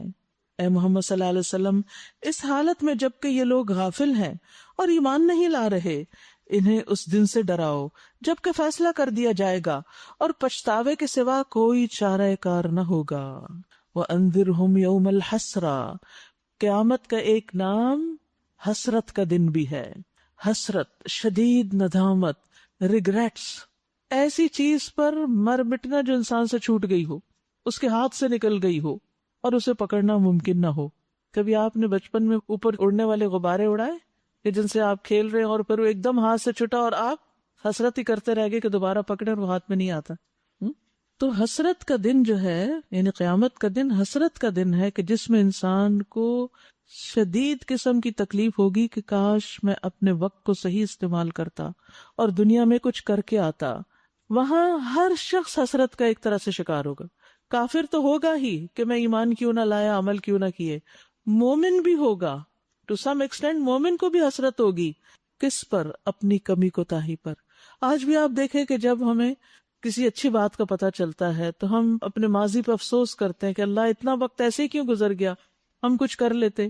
تو قیامت کے دن انسان کہے گا یا حسرتنا علی ما فرطنا فیہا، افسوس ہم نے اس معاملے میں کیسی کوتاہی کی. یاد رکھیے ہر جگہ جہاں اللہ کا ذکر نہ ہو وہ انسان کے لیے حسرت کا باعث ہوگی قیامت کے دن. رسول اللہ صلی اللہ علیہ وسلم نے فرمایا جو لوگ کسی جگہ پر مجلس کریں، یعنی اکٹھے مل کے بیٹھیں، لیکن اس میں اللہ کا ذکر نہ کریں تو وہ مجلس ان کے لیے قیامت کے دن باعث حسرت ہوگی. اور جو آدمی کسی راستے پر چلتے ہوئے اللہ عز و جل کا ذکر نہ کرے واک کرتے ہوئے، وہ چلنا بھی قیامت کے دن اس کے لیے باعث حسرت ہوگا. اور جو آدمی اپنے بستر پر آئے لیکن اللہ کا ذکر نہ کرے، ایسے ہی سو جائے، وہ بھی اس کے لیے باعث حسرت ہوگا. ایسے سارے مواقع پر انسان پشیمان ہوگا، کاش میں اس وقت اللہ کا ذکر کرتا. کیونکہ زبان تو انسان کی ہر وقت چل سکتی ہے نا، زبان سے اللہ کو یاد کرنے میں تو کچھ مشکل نہیں. تو نبی صلی اللہ علیہ وسلم کو کہا جا رہا ہے کہ آپ انہیں خبردار کیجئے یوم الحسرہ سے. انذرہم، انذار کہتے ہیں آگاہ کرنے کو، ایسے آگاہ کرنا جس میں ایک طرح سے دھمکی بھی ہو. یعنی آپ لوگوں کو قیامت کے دن سے ڈرائیے جبکہ فیصلہ کر دیا جائے گا اور پچھتاوے کے سوا کوئی چارہ نہ ہوگا. آخرکار ہم ہی زمین اور اس کی ساری چیزوں کے وارث ہوں گے اور سب ہماری ہی طرف پلٹائے جائیں گے. وَاذْكُرْ فِي الْكِتَابِ ابراہیم، اور اس کتاب میں ابراہیم علیہ السلام کا قصہ بیان کیجئے. بے شک وہ ایک راست باز انسان اور ایک نبی تھے، بہت سچے انسان تھے. جبکہ اس نے اپنے باپ سے کہا کہ ابا جان آپ کیوں ان چیزوں کی عبادت کرتے ہیں جو نہ سنتی ہیں نہ دیکھتی ہیں اور نہ آپ کا کوئی کام بنا سکتی ہیں. دیکھیے کتنے ادب سے بات کر رہے ہیں، یا ابتی، اے ابا جان، یعنی نرمی اور مہربانی کے ساتھ گفتگو کر رہے ہیں. اور پھر ابا جان میرے پاس ایک ایسا علم آیا ہے جو آپ کے پاس نہیں آیا، آپ میرے پیچھے چلے، میں آپ کو سیدھا راستہ بتاؤں گا۔ سبحان اللہ، اس میں بھی کتنا ادب ہے۔ یہ نہیں کہا ابا جان میں عالم ہوں آپ جاہل ہیں، you don't know anything and I know everything, یہ نہیں کہا۔ وہ کہنے لگے ابا جان میرے پاس ایک علم آیا، یعنی دینے والا کوئی اور ہے، اس نے مجھے دیا ہے جو آپ کے پاس نہیں آیا، اس لیے میں آپ کو بتا رہا ہوں۔ کتنا ادب ہے اس میں۔ اور ہر دائی کو ایسا ہی ہونا چاہیے کہ بس جو چیزیں میں نے سیکھی آپ کے ساتھ شیئر کرنا چاہتی ہوں، اللہ نے مجھے سکھائی ہیں، اللہ کا فضل ہے، اللہ نے دیا ہے، اور اللہ ہی کا حکم ہے کہ جو ملا ہے اس کو آپ کے ساتھ شیئر کیا جائے۔ لوگوں کو کبھی یہ نہ جتائیں کہ میں تم سے زیادہ جانتا ہوں۔ علم کا تکبر بدترین تکبر ہے کہ انسان اپنے آپ کو بہت کچھ سمجھے، لیکن افسوس کہ ہماری گفتگو میں اکثر یہ ہوتا ہے یس آئی نو، وی ڈونٹ نو۔ فرشتوں نے کیا کہا تھا؟ سبحانک لا علم لنا الا ما علمتنا، تو پاک ہے، ہمیں کچھ علم نہیں مگر وہی جو تو نے ہمیں سکھا دیا، ہم تو اسے اتنا ہی جانتے ہیں۔ اور آج ہمارے پاس بھی جو کچھ اللہ نے سکھا دیا ہے، ہمارا اپنا تو کچھ بھی نہیں۔ کیا ہم ماں کے پیٹ سے ہی سب کچھ لے کر آئے ہیں؟ نو، یہ اللہ ہی کا دیا ہوا ہے۔ اللہ ہی سبب بناتا ہے، ذریعہ بناتا ہے، اسباب پیدا کرتا ہے۔ کتاب اللہ نے اتاری، یہ کتاب اللہ کی ہے، اللہ ہی کے ذریعے یہ فیض ہم سب کو حاصل ہو رہا ہے۔ تو کہتے ہیں کہ میرے پاس ایک ایسا علم آیا ہے جو آپ تک ابھی نہیں پہنچا، اس لیے میں آپ کو بتاتا ہوں۔ یاد رکھیے بڑا کوئی بھی ہو، باپ ان کے مسلمان نہیں تھے، یہ نقطہ یہاں یاد رکھیے۔ ہمارا دین ہمیں ادب سکھاتا ہے، احترام۔ آج آپ دیکھیں کہ مسلمانوں کے گھروں میں بڑوں کا احترام نہیں رہا۔ نبی صلی اللہ علیہ وسلم نے فرمایا وہ شخص ہم میں سے نہیں جو ہمارے چھوٹوں پہ رحم نہ کرے اور ہمارے بڑوں کا احترام نہ کرے۔ یہ اللہ نے بڑوں کو حق دیا ہے کہ ان کا احترام کیا جائے۔ کوئی عمر میں بڑا ہے، رتبے میں بڑا ہے، کسی کے پاس کوئی عہدہ ہے، کوئی مقام ہے، کوئی آپ کا امیر بنا دیا گیا ہے، تو یہ اب ایک چیز اسٹیبلش ہو چکی ہے، آپ کو اس کا ریگارڈ کرنا ہے، یہ آپ کو دین کا تقاضا ہے۔ انس بن مالک کہتے ہیں کہ ایک بوڑھا شخص نبی صلی اللہ علیہ وسلم سے ملاقات کی غرض سے حاضر ہوا۔ لوگوں نے اسے راستہ دینے میں تاخیر کی، یعنی اس کے لیے راستہ نہیں بنا رہے تھے۔ وہ بوڑھا آدمی تھا، وہ خود نہیں راستہ بنا سکتا تھا، تو آپ نے فرمایا وہ شخص ہم میں سے نہیں جو چھوٹوں پہ رحم نہ کرے اور بڑوں کی عزت نہ کرے۔ تو عزت کس کس چیز میں؟ یعنی گفتگو میں تو عزت ادب احترام ہوگا ہی، اسی طرح اس کو جگہ دینے میں، راہ بنانے میں، اس کی مدد کرنے میں، یہ سب بھی عزت میں ہی شامل ہے۔ یا اس کا کوئی مطالبہ ہو، یا کوئی بات ہو، یا کچھ چاہ رہا ہو کچھ، تو والدین کی عزت اور احترام تو ہے ہی، اف نہیں کہنا، لیکن والدین کے علاوہ بھی جو اور لوگ ہم سے بڑے ہیں عمر میں یا رتبے مقام میں یا علم میں، تو ان کے اس مقام کو تسلیم کر کے ان کا ادب احترام ہم پر لازم ہے۔ دیکھیے من تواضع للہ رفعہ اللہ، جو اللہ کے لیے یعنی اللہ کے حکم کے آگے پھر جھک جاتا ہے، اللہ اس کو بلندی عطا کر دیتا ہے۔ کسی کی عزت کرنے میں آپ کی اپنی عزت ہے، اور جب آپ کسی کے ساتھ روڈ ہوتے ہیں، بدتمیزی کرتے ہیں، خود غرضی کا مظاہرہ کرتے ہیں، تو آپ ہی کی عزت نہیں۔ اور پھر آپ دیکھیں کہ جو آپ سے چھوٹے، آپ کے بچے آپ کو دیکھ رہے ہیں کہ آپ دادی سے کیسے بات کر رہے ہیں، آپ بڑوں کے ساتھ، آپ اپنے ہسبینڈ کے ساتھ کیسے بات کر رہے ہیں، تو پھر وہی طریقہ اور وتیرہ وہ اختیار کر لیتے ہیں۔ بڑوں کے ساتھ اختلاف ہو سکتا ہے، آپ ہر بات میں ان سے اگری نہیں کر سکتے، لیکن ڈس ایگری کرنے کا طریقہ یہ نہیں ہونا چاہیے کہ آپ بدتمیزی پہ اتر آئیں اور آپ ان کو ڈانٹ ڈانٹ کے بات کرنے لگیں، یا آپ ان سے منہ موڑ کے بات کریں، یا آپ اپنا سر جھٹکیں یا کندھے اچکائیں۔ نو، یہ ہمارے دین کی تعلیم نہیں۔ کوئی بھی ہے، مسلم ہے، نان مسلم، سب فتح مکہ کا موقع ہے۔ ابو بکر رضی اللہ عنہ اپنے والد ابو قحافہ کو اٹھا کر نبی صلی اللہ علیہ وسلم کی خدمت میں لائے۔ انس بن مالک کہتے ہیں کہ انہوں نے جب آپ کے سامنے لا کر انہیں اتارا تو رسول اللہ صلی اللہ علیہ وسلم نے ابو بکر کے اعزاز کا خیال کرتے ہوئے فرمایا کہ اگر بزرگ کو ان کے گھر میں ہی رہنے دیتے تو ہم خود ان کے پاس جاتے۔ تو بہرحال اس وقت ابو قحافہ نے اسلام قبول کر لیا، اس سے پہلے وہ مسلمان نہیں تھے۔ اس وقت ان کے سر اور داڑھی کے بال سغامہ نامی بوٹی کی طرح سفید ہو چکے تھے، ہر بال ان کا سفید تھا۔ تو رسول اللہ صلی اللہ علیہ وسلم نے فرمایا کہ ان سفید بالوں کا رنگ بدل دو، لیکن کالا رنگ نہیں کرنا، یعنی ڈارک بلیک جو ہوتا ہے نا، پچ بلیک کلر جو ہوتا ہے وہ نہیں کرنا چاہیے جو بھی لوگ ڈائی کرتے ہیں، ورنہ رنگ کرنے میں ممانعت نہیں، یعنی بالوں کو رنگنا جو ہے وہ دین میں منع نہیں ہے بلکہ پسندیدہ ہے۔ تو ابراہیم علیہ السلام کی یہ کنورسیشن ہمیں بہت کچھ سکھاتی ہے، جو اپنے والد کے ساتھ، جو کہ ابھی بہت ہی مخالف تھا اپنے بیٹے کا، لیکن کس طرح وہ ادب کرتے ہیں. کہتے ہیں ابا جان آپ شیطان کی بندگی نہ کریں، شیطان تو رحمان کا نافرمان ہے. ابا جان مجھے ڈر ہے کہ کہیں آپ رحمان کے عذاب میں مبتلا نہ ہو جائیں اور شیطان کے ساتھی بن کر رہیں. باپ نے کہا ابراہیم کیا تو میرے معبودوں سے پھر گیا؟ اگر تو باز نہ آیا تو میں تجھے سنسار کر دوں گا، بس تو ہمیشہ کے لیے مجھ سے الگ ہو جا. باپ کک آؤٹ کر رہا ہے بیٹے کو اتنے ادب احترام کے باوجود. ایسا بیٹا تو کسی کو کیا نصیب ہو، یعنی کیسا خوش قسمت انسان ہو کہ جس کو اتنا اچھا بچہ جو اللہ کا دوست ہے وہ نصیب ہو. لیکن ہر کوئی قیمت نہیں پہچان سکتا جواہر کی، ہر شخص ہیرے نہیں پہچاننے کے قابل. ابراہیم علیہ السلام نے کہا سلام ہے آپ کو، میں اپنے رب سے دعا کروں گا کہ آپ کو معاف کر دے، میرا رب مجھ پر بڑا ہی مہربان ہے. اللہ اکبر. یعنی باپ نکال رہا ہے، وہ کہتے ہیں اوکے آپ پر سلامتی ہو، دعا دے کے نکلتے ہیں. یہ ہوتی ہے با ادب اولاد. پھر انہوں نے کہا میں آپ لوگوں کو بھی چھوڑتا ہوں اور ان ہستیوں کو بھی جنہیں آپ لوگ اللہ کو چھوڑ کے پکارتے ہیں، میں تو اپنے رب ہی کو پکاروں گا، میں تو اپنے رب ہی کو پکاروں گا. امید ہے کہ میں اپنے رب کو پکار کے نامراد نہ رہوں گا. زکریا علیہ السلام بھی مایوس نہیں، ابراہیم علیہ السلام بھی مایوس نہیں. اللہ کے بندے اللہ کی رحمت سے مایوس نہیں ہوتے. بس جب وہ ان لوگوں سے اور ان کے معبودان غیر اللہ سے جدا ہو گئے تو ہم نے اس کو اسحاق اور یعقوب جیسی اولاد دی. اللہ اکبر. جب باپ نے گھر سے نکال دیا، قوم نے لا تعلقی کا اظہار کیا تو ان کو چھوڑ کر چلے آئے، ہجرت اختیار کی، تو اللہ نے کیسا اچھا نعم البدل دیا.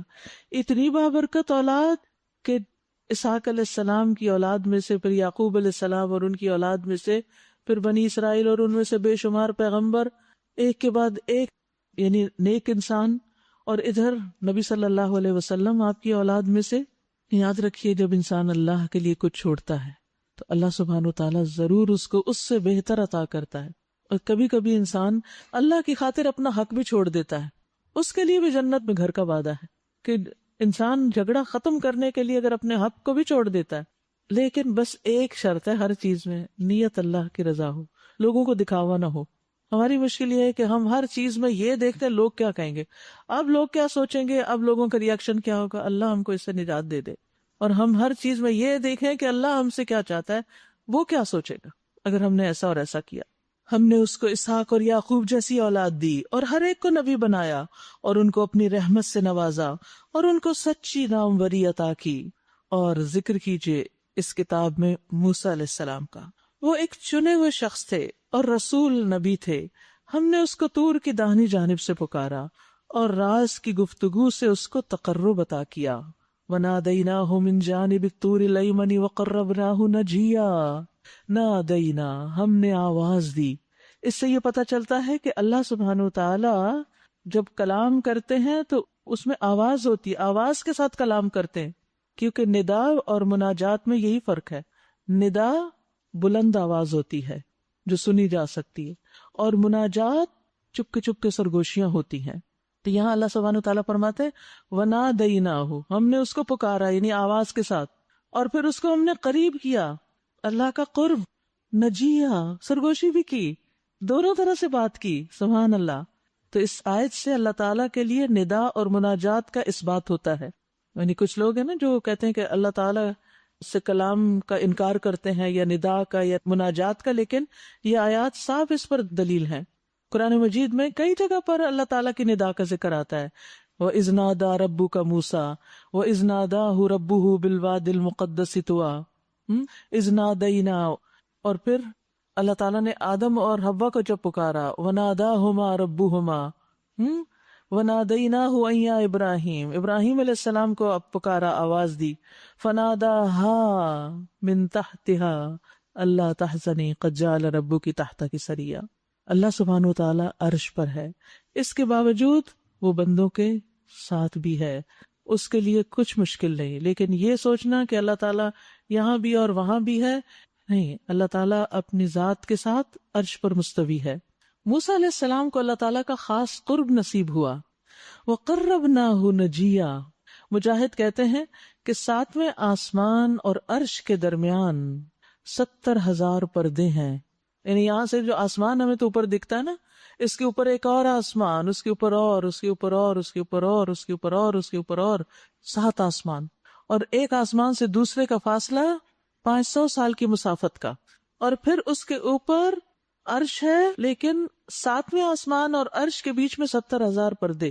اللہ تعالیٰ موسیٰ علیہ السلام کو قریب کرتے رہے یہاں تک کہ دونوں کے درمیان صرف ایک پردہ باقی رہ گیا۔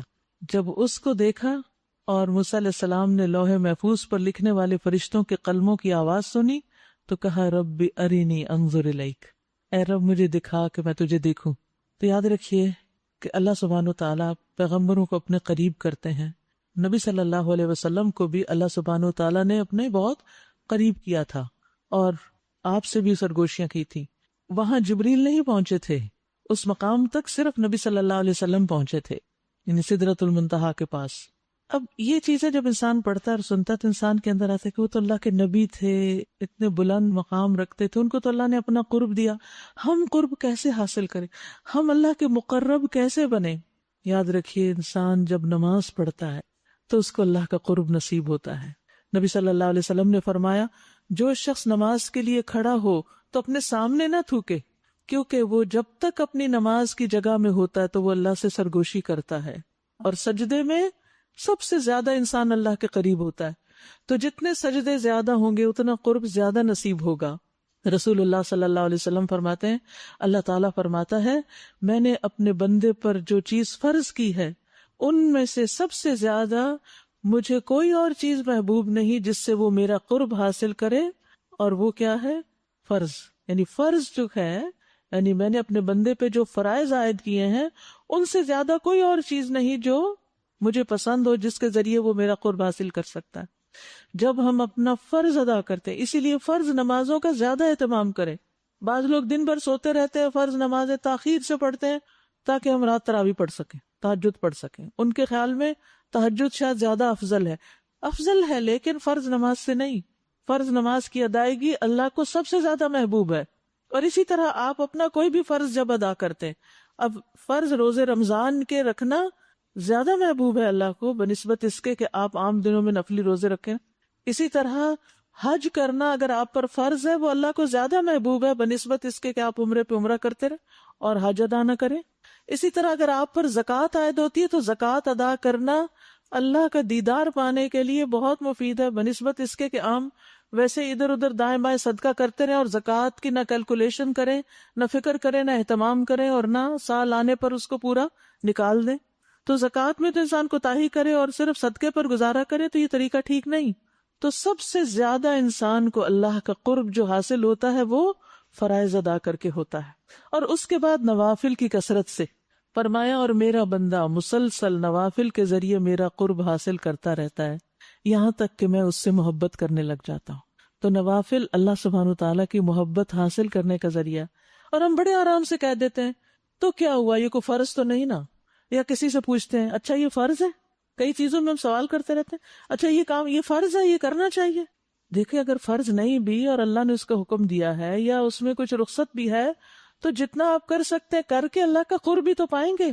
تو اس لیے اللہ تعالیٰ کے احکامات میں یہ ہر وقت تقسیم، فرض، نفل، سنت، یہ ضرورت کے لیے تو ہے لیکن کام چھوڑنے کے لیے نہیں ہے۔ اور پھر نمازوں کے علاوہ نوافل جیسے تہجد ہے یا پھر چاشت اشراق کے نوافل ہیں، یا اس کے علاوہ انسان جب بھی توفیق ہو، نبی صلی اللہ علیہ وسلم کے اوپر جب کوئی مشکل آتی ہے فوراً نماز کی طرف بڑھتے، نوافل آپ کسی وقت بھی پڑھ سکتے ہیں۔ تو اللہ کے قرب کا شوق رکھیے۔ دیکھیے دنیا میں ہم کس کے قریب ہونا چاہتے ہیں؟ ہمارا دل چاہتا ہے نا کہ ہم کچھ لوگوں سے، کچھ چیزوں سے قریب ہوں۔ کیا چیزیں ہوتی ہیں جن سے وہ محبت کرتے ہیں؟ ان کا قرب چاہتے ہیں۔ تو جو اللہ سے محبت کرتا ہے پھر یہ ہو نہیں سکتا کہ وہ اللہ کا قرب نہ چاہے۔ محبت کا دعویٰ سبھی کرتے ہیں لیکن پہلے ہی درجے پہ آپ کا امتحان ہو جاتا ہے کہ نماز کا کتنا شوق ہے، کیونکہ وہ قرب کا ذریعہ ہے۔ ہم اگر کہیں بھی کہ ہمیں اللہ سے محبت ہے اور نماز میں ہمارا دل ہی نہیں لگتا اور ہمیں ایک بوجھ محسوس ہوتی ہے تو یہ دعوے جو ہیں یہ مشکوک دعوے ہیں۔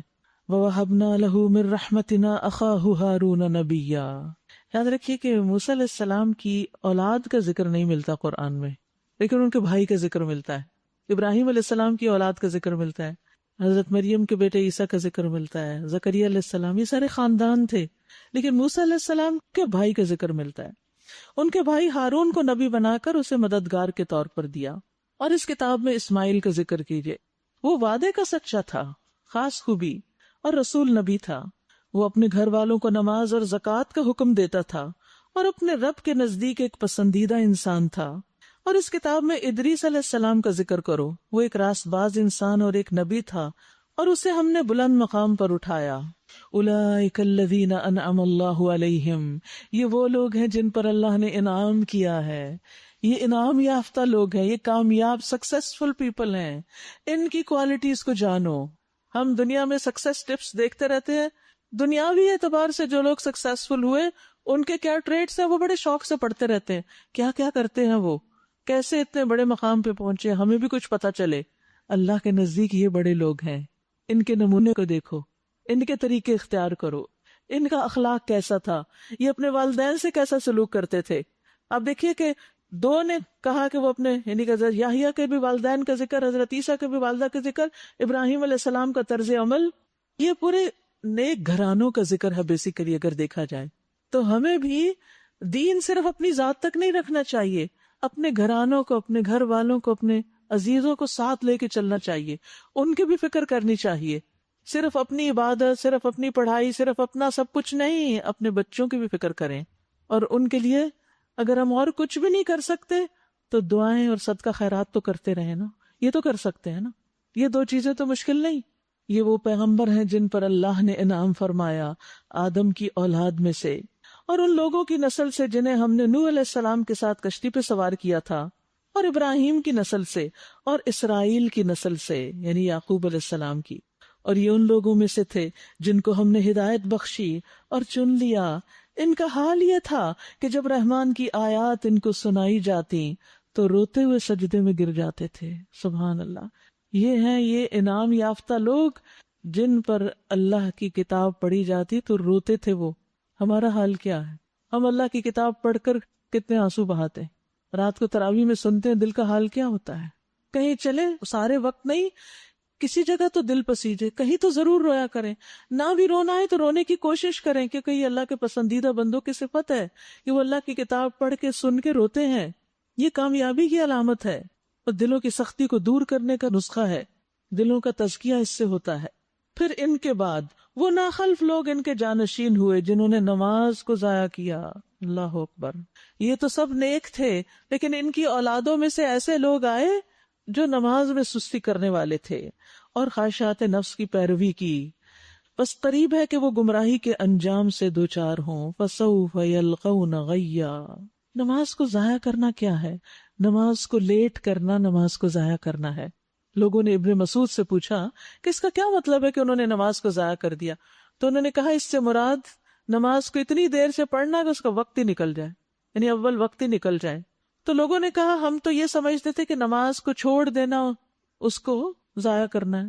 تو انہوں نے کہا کہ اگر وہ نماز کو چھوڑ دیتے تو کفر کرتے، جان بوجھ کے نماز چھوڑنا گویا کفر کرنا ہے۔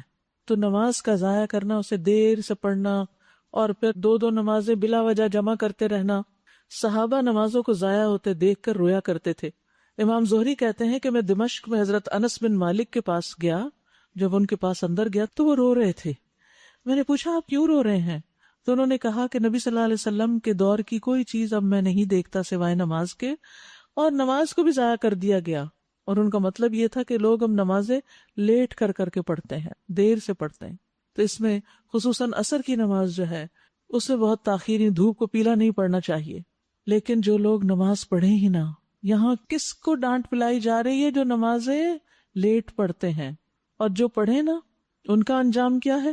سورۃ القیامہ میں آتا ہے وَالْتَفَّتِ السَّاقُ بِالسَّاقِ إِلَىٰ رَبِّكَ يَوْمَئِذٍ الْمَسَاقُ فَلَا صَدَّقَ وَلَا صَلَّىٰ وَلَٰكِنْ كَذَّبَ وَتَوَلَّىٰ، اور پنڈلی کے ساتھ پنڈلی جڑ جائے گی، اس دن تیرے رب کی طرف واپسی ہے، یعنی موت کا دن۔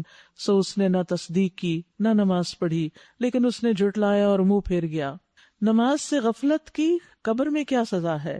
نبی صلی اللہ علیہ وسلم نے ایک خواب میں دیکھا، آپ نے وہ خواب بیان کیا، ایک آدمی جس کا سر پتھر سے کچلا جا رہا تھا، وہ قرآن کا حافظ تھا، مگر وہ قرآن سے غافل ہو گیا اور فرض نماز پڑھے بغیر سو جاتا۔ تو جو شخص حافظ ہوتے ہوئے اس کی یہ شامت آئی، قرآن کا حافظ نماز کے بغیر سویا، تو نبی صلی اللہ علیہ وسلم کو خواب میں دکھایا گیا کہ ایک شخص اس کے سر پہ کھڑا ہے اور وہ پتھر مارتا ہے اور سر پاش پاش ہو جاتا ہے، پتھر دور جا گرتا ہے، وہ پتھر جتنی دیر میں اٹھاتا ہے سر دوبارہ ٹھیک ہو جاتا ہے، پھر وہ مارتا ہے اور یہی اس کی سزا ہے۔ کیا ہم اپنے بچوں کے لیے یہ سزا سوچ سکتے ہیں؟ کیونکہ یہاں پر کیا کہا گیا، فَسَوْفَ يَلْقَوْنَ غَيًّا، وہ غی میں جا پڑیں گے۔ غی کا ایک معنی تو گمراہی ہوتا ہے اور ایک معنی عذاب بھی ہے۔ ابن مسعود کہتے ہیں کہ غی جہنم کی ایک وادی ہے جس کی گہرائی بہت لمبی ہے اور اس کی خوراک بہت بری ہے، تو ایسے بے نمازیوں کو وہاں بھیجا جائے گا۔ تو یاد رکھیے نماز کا چھوڑنا کوئی معمولی جرم نہیں۔ اپنے عزیزوں پیاروں رشتہ داروں میں سے جو نماز نہیں پڑھتا اس کے لیے دعا کیجیے کہ اللہ اس کو ہدایت دے۔ الا من تابا، مگر جو توبہ کر لے، وآمنا، اور ایمان لے آئے، وعمل صالحا، اور نیک عمل کرے، فاولئک يدخلون الجنہ، یہ لوگ جنت میں داخل ہوں گے۔ پیچھے جو ہو چکا سو ہو چکا، ولا يظلمون شیئا، اور ان پہ کچھ بھی ظلم نہیں کیا جائے گا۔ جنات عدن التی وعد الرحمن، جنت عدن جس کا وعدہ کیا رحمان نے، عبادہ بالغیب، اپنے بندوں سے غائبانہ طور پر۔ اور یہ ان کے ایمان کا امتحان ہے نا، کہ ایمان رکھتے ہیں تو پھر اس کو پانے کے لیے کوشش بھی کریں گے۔ انہ کان وعدہ مأتیا، اور یقیناً یہ وعدہ پورا ہو کر رہنا ہے۔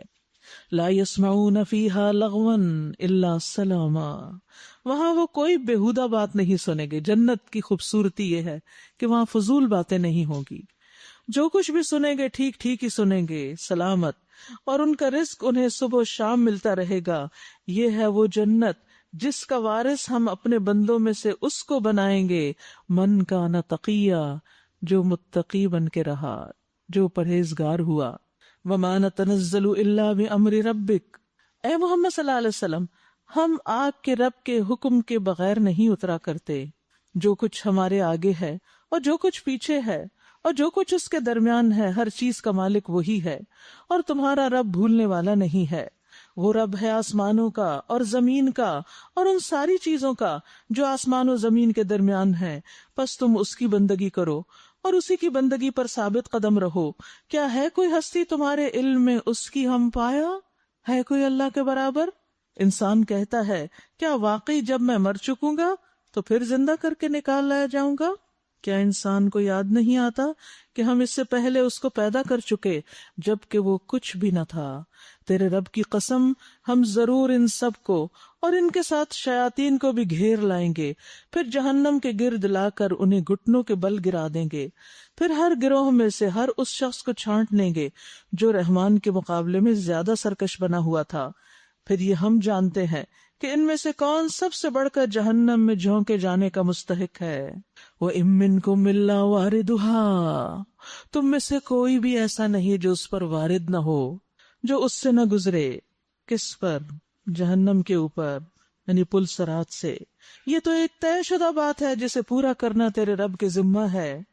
پھر ہم ان لوگوں کو بچا لیں گے، ثم ننجی الذین اتقوا ونذر الظالمین فیہا جثیا، انہیں بچا لیں گے جو دنیا میں متقی تھے اور ظالموں کو اسی میں گرا ہوا چھوڑ دیں گے۔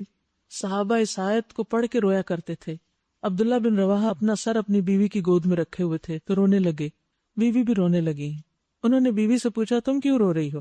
انہوں نے کہا کہ میں آپ کو دیکھ رہی تھی کہ آپ رو رہے ہیں تو مجھے بھی رونا آ گیا آپ کو دیکھ کر۔ انہوں نے کہا کہ مجھے تو اللہ تعالیٰ کا یہ قول یاد آیا، وَإِن مِّنكُمْ إِلَّا وَارِدُهَا، مجھے نہیں پتا کہ میں وہاں نجات سے گزر جاؤں گا یا نہیں، وہاں بچ جاؤں گا یا نہیں، کیونکہ جنت تک پہنچنے سے پہلے اس پل سے گزرنا ہے ہر ایک کو۔ وَإِن مِّنكُمْ إِلَّا وَارِدُهَا، ہر ایک کو وہاں سے جانا ہے۔ تب آپ سوچئے کہ صحابہ ڈر رہے ہیں کہ پتہ نہیں وہاں سے سلامتی سے گزریں گے یا نہیں۔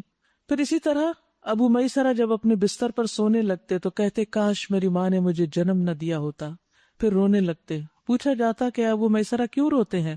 وہ کہتے کہ ہمیں تو یہ بتایا گیا کہ ہم جہنم پر وارد ہوں گے، لیکن ہمیں یہ نہیں بتایا گیا کہ ہم وہاں سے نکل پائیں گے کہ نہیں نکل پائیں گے، کیونکہ پل صراط جو ہے وہ پھسلنے والی جگہ ہے، گرنے کی جگہ ہے، اس پہ کانٹے اور آنکڑے ہیں اور ٹیڑھے میڑھے کانٹے ہیں جو پکڑ لیں گے ان لوگوں کو جنہوں نے غلط کام کیے ہوں گے۔ نبی صلی اللہ علیہ وسلم نے فرمایا قیامت کے دن پل صراط نصب کیا جائے گا جو استرے کی دھار کی طرح ہوگا۔ فرشتے پوچھیں گے اے اللہ تو یہ کس کو عبور کروائے گا، کون پار کرے گا یہ؟ اللہ تعالیٰ فرمائیں گے اپنی مخلوق میں سے جس کو چاہوں گا۔ وہ کہیں گے تو پاک ہے، ہم تیری عبادت ویسی نہ کر سکے جیسا کہ حق تھا۔ پلسرات کی دونوں طرف کانٹے یا کنڈیاں لٹک رہی ہوں گی، جس آدمی کے بارے میں حکم ہوگا وہ اس کو پکڑ لیں گی اور وہ ان سے زخمی بھی ہوں گے، اور پھر کچھ تو نجات پا جائیں گے اور بعض اوندھے منہ جہنم میں پھینک دیے جائیں گے۔ اور ابو ہریرہ قسم کھا کے کہتے ہیں کہ جہنم کی گہرائی 70 سال کی مسافت کے برابر ہے، یعنی اوپر سے کوئی گرے گا تو 70 سال تک نیچے جاتا جائے گا پھر اس سے نکلے گا کیسے؟ نکل نہیں سکے گا۔ اور دونوں کناروں سے پروانوں کی طرح لوگ گر رہے ہوں گے اس میں، جیسے شمع کے پروانے گرتے ہیں، لیکن اللہ جسے چاہے گا اپنی رحمت سے نجات دے گا۔ پھر اسی طرح اعمال کے مطابق لوگ وہاں سے گزریں گے، کچھ لوگ دوڑتے ہوئے گزر جائیں گے، کچھ چلتے ہوئے، کچھ گھسٹتے ہوئے، کچھ گھٹنوں کے بل رینگتے ہوئے، لیکن گزریں گے سب کے سب، پھر اپنے اعمال کے مطابق وہاں سے نکلیں گے۔ یاد رکھیے، متقی لوگوں کو بچا لیا جائے گا جو اللہ سے ڈر کے برے کام چھوڑ دیں، باز آ جائیں اور اللہ کی اطاعت کریں، کیونکہ یہاں فرمایا ثم ننجی الذین اتقوا ونذر الظالمین فیہا جثیا۔ تو دنیا میں صراط مستقیم پر چلتے ہوئے اللہ سے استقامت مانگے تاکہ اللہ ہم سب کو وہاں بھی بچا لے اپنی رحمت سے، اور اللہ ہمیں اس رمضان سے تقوی عطا کر دے، کیونکہ متقی ہی بچیں گے۔ اور کون ہے یہ؟ ان لوگوں کو جب ہماری کھلی کھلی آیات سنائی جاتی ہیں تو انکار کرنے والے ایمان لانے والوں سے کہتے ہیں، بتاؤ ہم دونوں گروہوں میں سے کون بہتر حالت میں ہے اور کس کی مجلسیں زیادہ شاندار ہیں؟ حالانکہ ان سے پہلے ہم کتنی ہی ایسی قوموں کو ہلاک کر چکے جو ان سے زیادہ سر و سامان رکھتی تھیں اور ظاہری شان و شوکت میں ان سے بڑی ہوئی تھیں۔ ان سے کہو جو شخص گمراہی میں مبتلا ہوتا ہے اسے رحمان ڈھیل دیا کرتا ہے، یہاں تک کہ جب ایسے لوگ وہ چیز دیکھ لیتے ہیں جس کا ان سے وعدہ کیا گیا ہے، خواہ وہ عذاب الہی ہو یا قیامت کی گھڑی، تب انہیں معلوم ہو جاتا ہے کہ کس کا حال خراب ہے اور کس کا جتھا کمزور۔ اس کے برعکس جو لوگ راہ راست اختیار کرتے ہیں اللہ ان کو راست روی میں ترقی عطا فرماتا ہے، اور باقی رہ جانے والی نیکیاں ہی تیرے رب کے نزدیک جزا اور انجام کے اعتبار سے بہتر ہیں۔ تو ان پچھلی آیات سے پتہ چلتا ہے کہ اللہ سبحانہ وتعالی اچھے لباس، اچھے رہن سہن، اچھے فرنیچر سے متاثر نہیں ہوتا۔ وہ ظاہری منظر کو نہیں دیکھتا، نہ شکل و صورت دیکھتا ہے، بلکہ انسان کا دل دیکھتا اور اس کا عمل دیکھتا ہے۔ دنیاوی لحاظ سے ایک بھاری بھرکم شخص قیامت کے دن آئے گا، لیکن اللہ کے نزدیک وہ مچھر کے پر برابر بھی وقت نہیں رکھتا ہوگا، کوئی وزن نہیں رکھتا ہوگا۔ اس کے برعکس جو نیک لوگ ہوں گے اللہ دلوں میں ان کے لیے محبت پیدا کر دے گا۔ پھر تو نے دیکھا اس شخص کو جو ہماری آیات کو ماننے سے انکار کرتا ہے اور کہتا ہے کہ میں تو مال اور اولاد سے ہی نوازا جاتا رہوں گا۔ کیا اسے غیب کا پتہ چل گیا ہے یا اس نے رحمان سے کوئی عہد لے رکھا ہے؟ ہرگز نہیں، جو کچھ یہ کہتا ہے اسے ہم لکھ لیں گے اور اس کے لیے سزا میں اور زیادہ اضافہ کریں گے۔ جس سر و سامان اور لاؤ لشکر کا یہ ذکر کر رہا ہے وہ سب ہمارے پاس رہ جائے گا اور یہ اکیلا ہمارے سامنے حاضر ہوگا۔ ان لوگوں نے اللہ کو چھوڑ کر اپنے کچھ الہ بنا رکھے ہیں تاکہ وہ ان کے پشتبان ہوں، کوئی مدد نہیں کرے گا، وہ سب ان کی عبادت کا انکار کریں گے اور الٹے ان کے مخالف بن جائیں گے۔ کیا تم دیکھتے نہیں ہو کہ ہم نے ان منکرین حق پر شیاطین چھوڑ رکھے ہیں جو انہیں خوب خوب مخالفت حق پر اکسا رہے ہیں؟ اچھا تو اب ان پر نزول عذاب کے لیے بےتاب نہ ہوں، ہم ان کے دن گن رہے ہیں، وہ دن آنے والا ہے جب متقی لوگوں کو ہم مہمانوں کی طرح رحمان کے حضور پیش کریں گے اور مجرموں کو پیاس سے جانوروں کی طرح جہنم کی طرف جھونک دیں گے۔ یاد رکھیے کہ مجرم پہلے ہی جہنم میں پھینک دیے جائیں گے اور مومن جو ہوں گے پھر وہ اللہ کے سامنے بھی پیش ہوں گے، ان کا حساب کتاب ہوگا، پھر حوض کوثر پہ جائیں گے، پھر پل صراط سے گزریں گے۔ اس وقت لوگ کوئی سفارش لانے پہ قادر نہ ہوں گے بجز اس کے جس نے رحمان کے حضور سے پروانہ حاصل کر لیا ہو۔ وہ کہتے ہیں کہ رحمان نے کسی کو بیٹا بنایا، سخت بےہودہ بات ہے جو تم لوگ گھڑ لائے ہو۔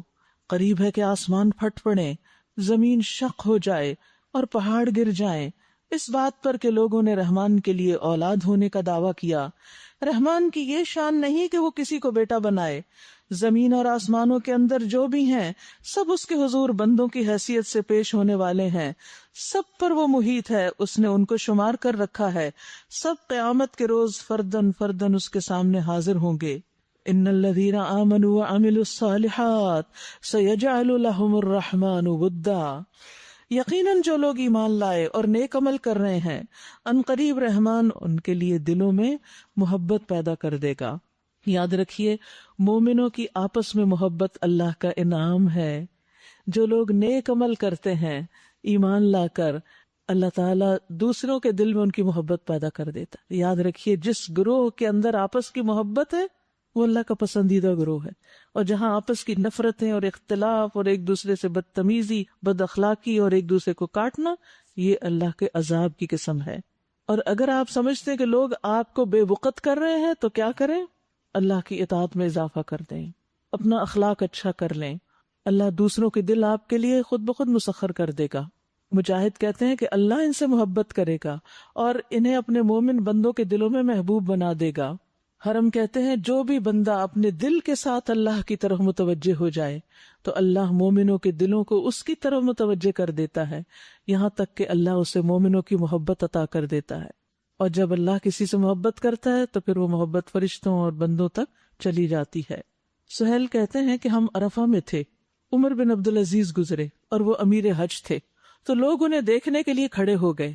میں نے اپنے ابا جان سے کہا میرا خیال ہے کہ اللہ تعالیٰ عمر بن عبدالعزیز سے محبت کرتا ہے. انہوں نے کہا کس وجہ سے؟ میں نے کہا لوگوں کے دلوں میں ان کی محبت کی وجہ سے. اور آپ کو معلوم ہے کہ عمر بن عبدالعزیز کا پھر کردار کیا تھا. جو اللہ کا ہو جاتا ہے اللہ تعالیٰ خود ہی دوسروں کے دلوں کو نرم کر دیتا ہے اس کے لیے. اور اللہ کی محبت کی نشانی ہے کہ دنیا سے جانے سے پہلے لوگ اس سے راضی ہو جاتے ہیں. حدیث میں آتا ہے جب اللہ کسی بندے سے محبت کرتا ہے تو لوگوں میں اسے نیک شہرت بنا دیتا ہے. صحابہ نے کہا کہ وہ کیسے؟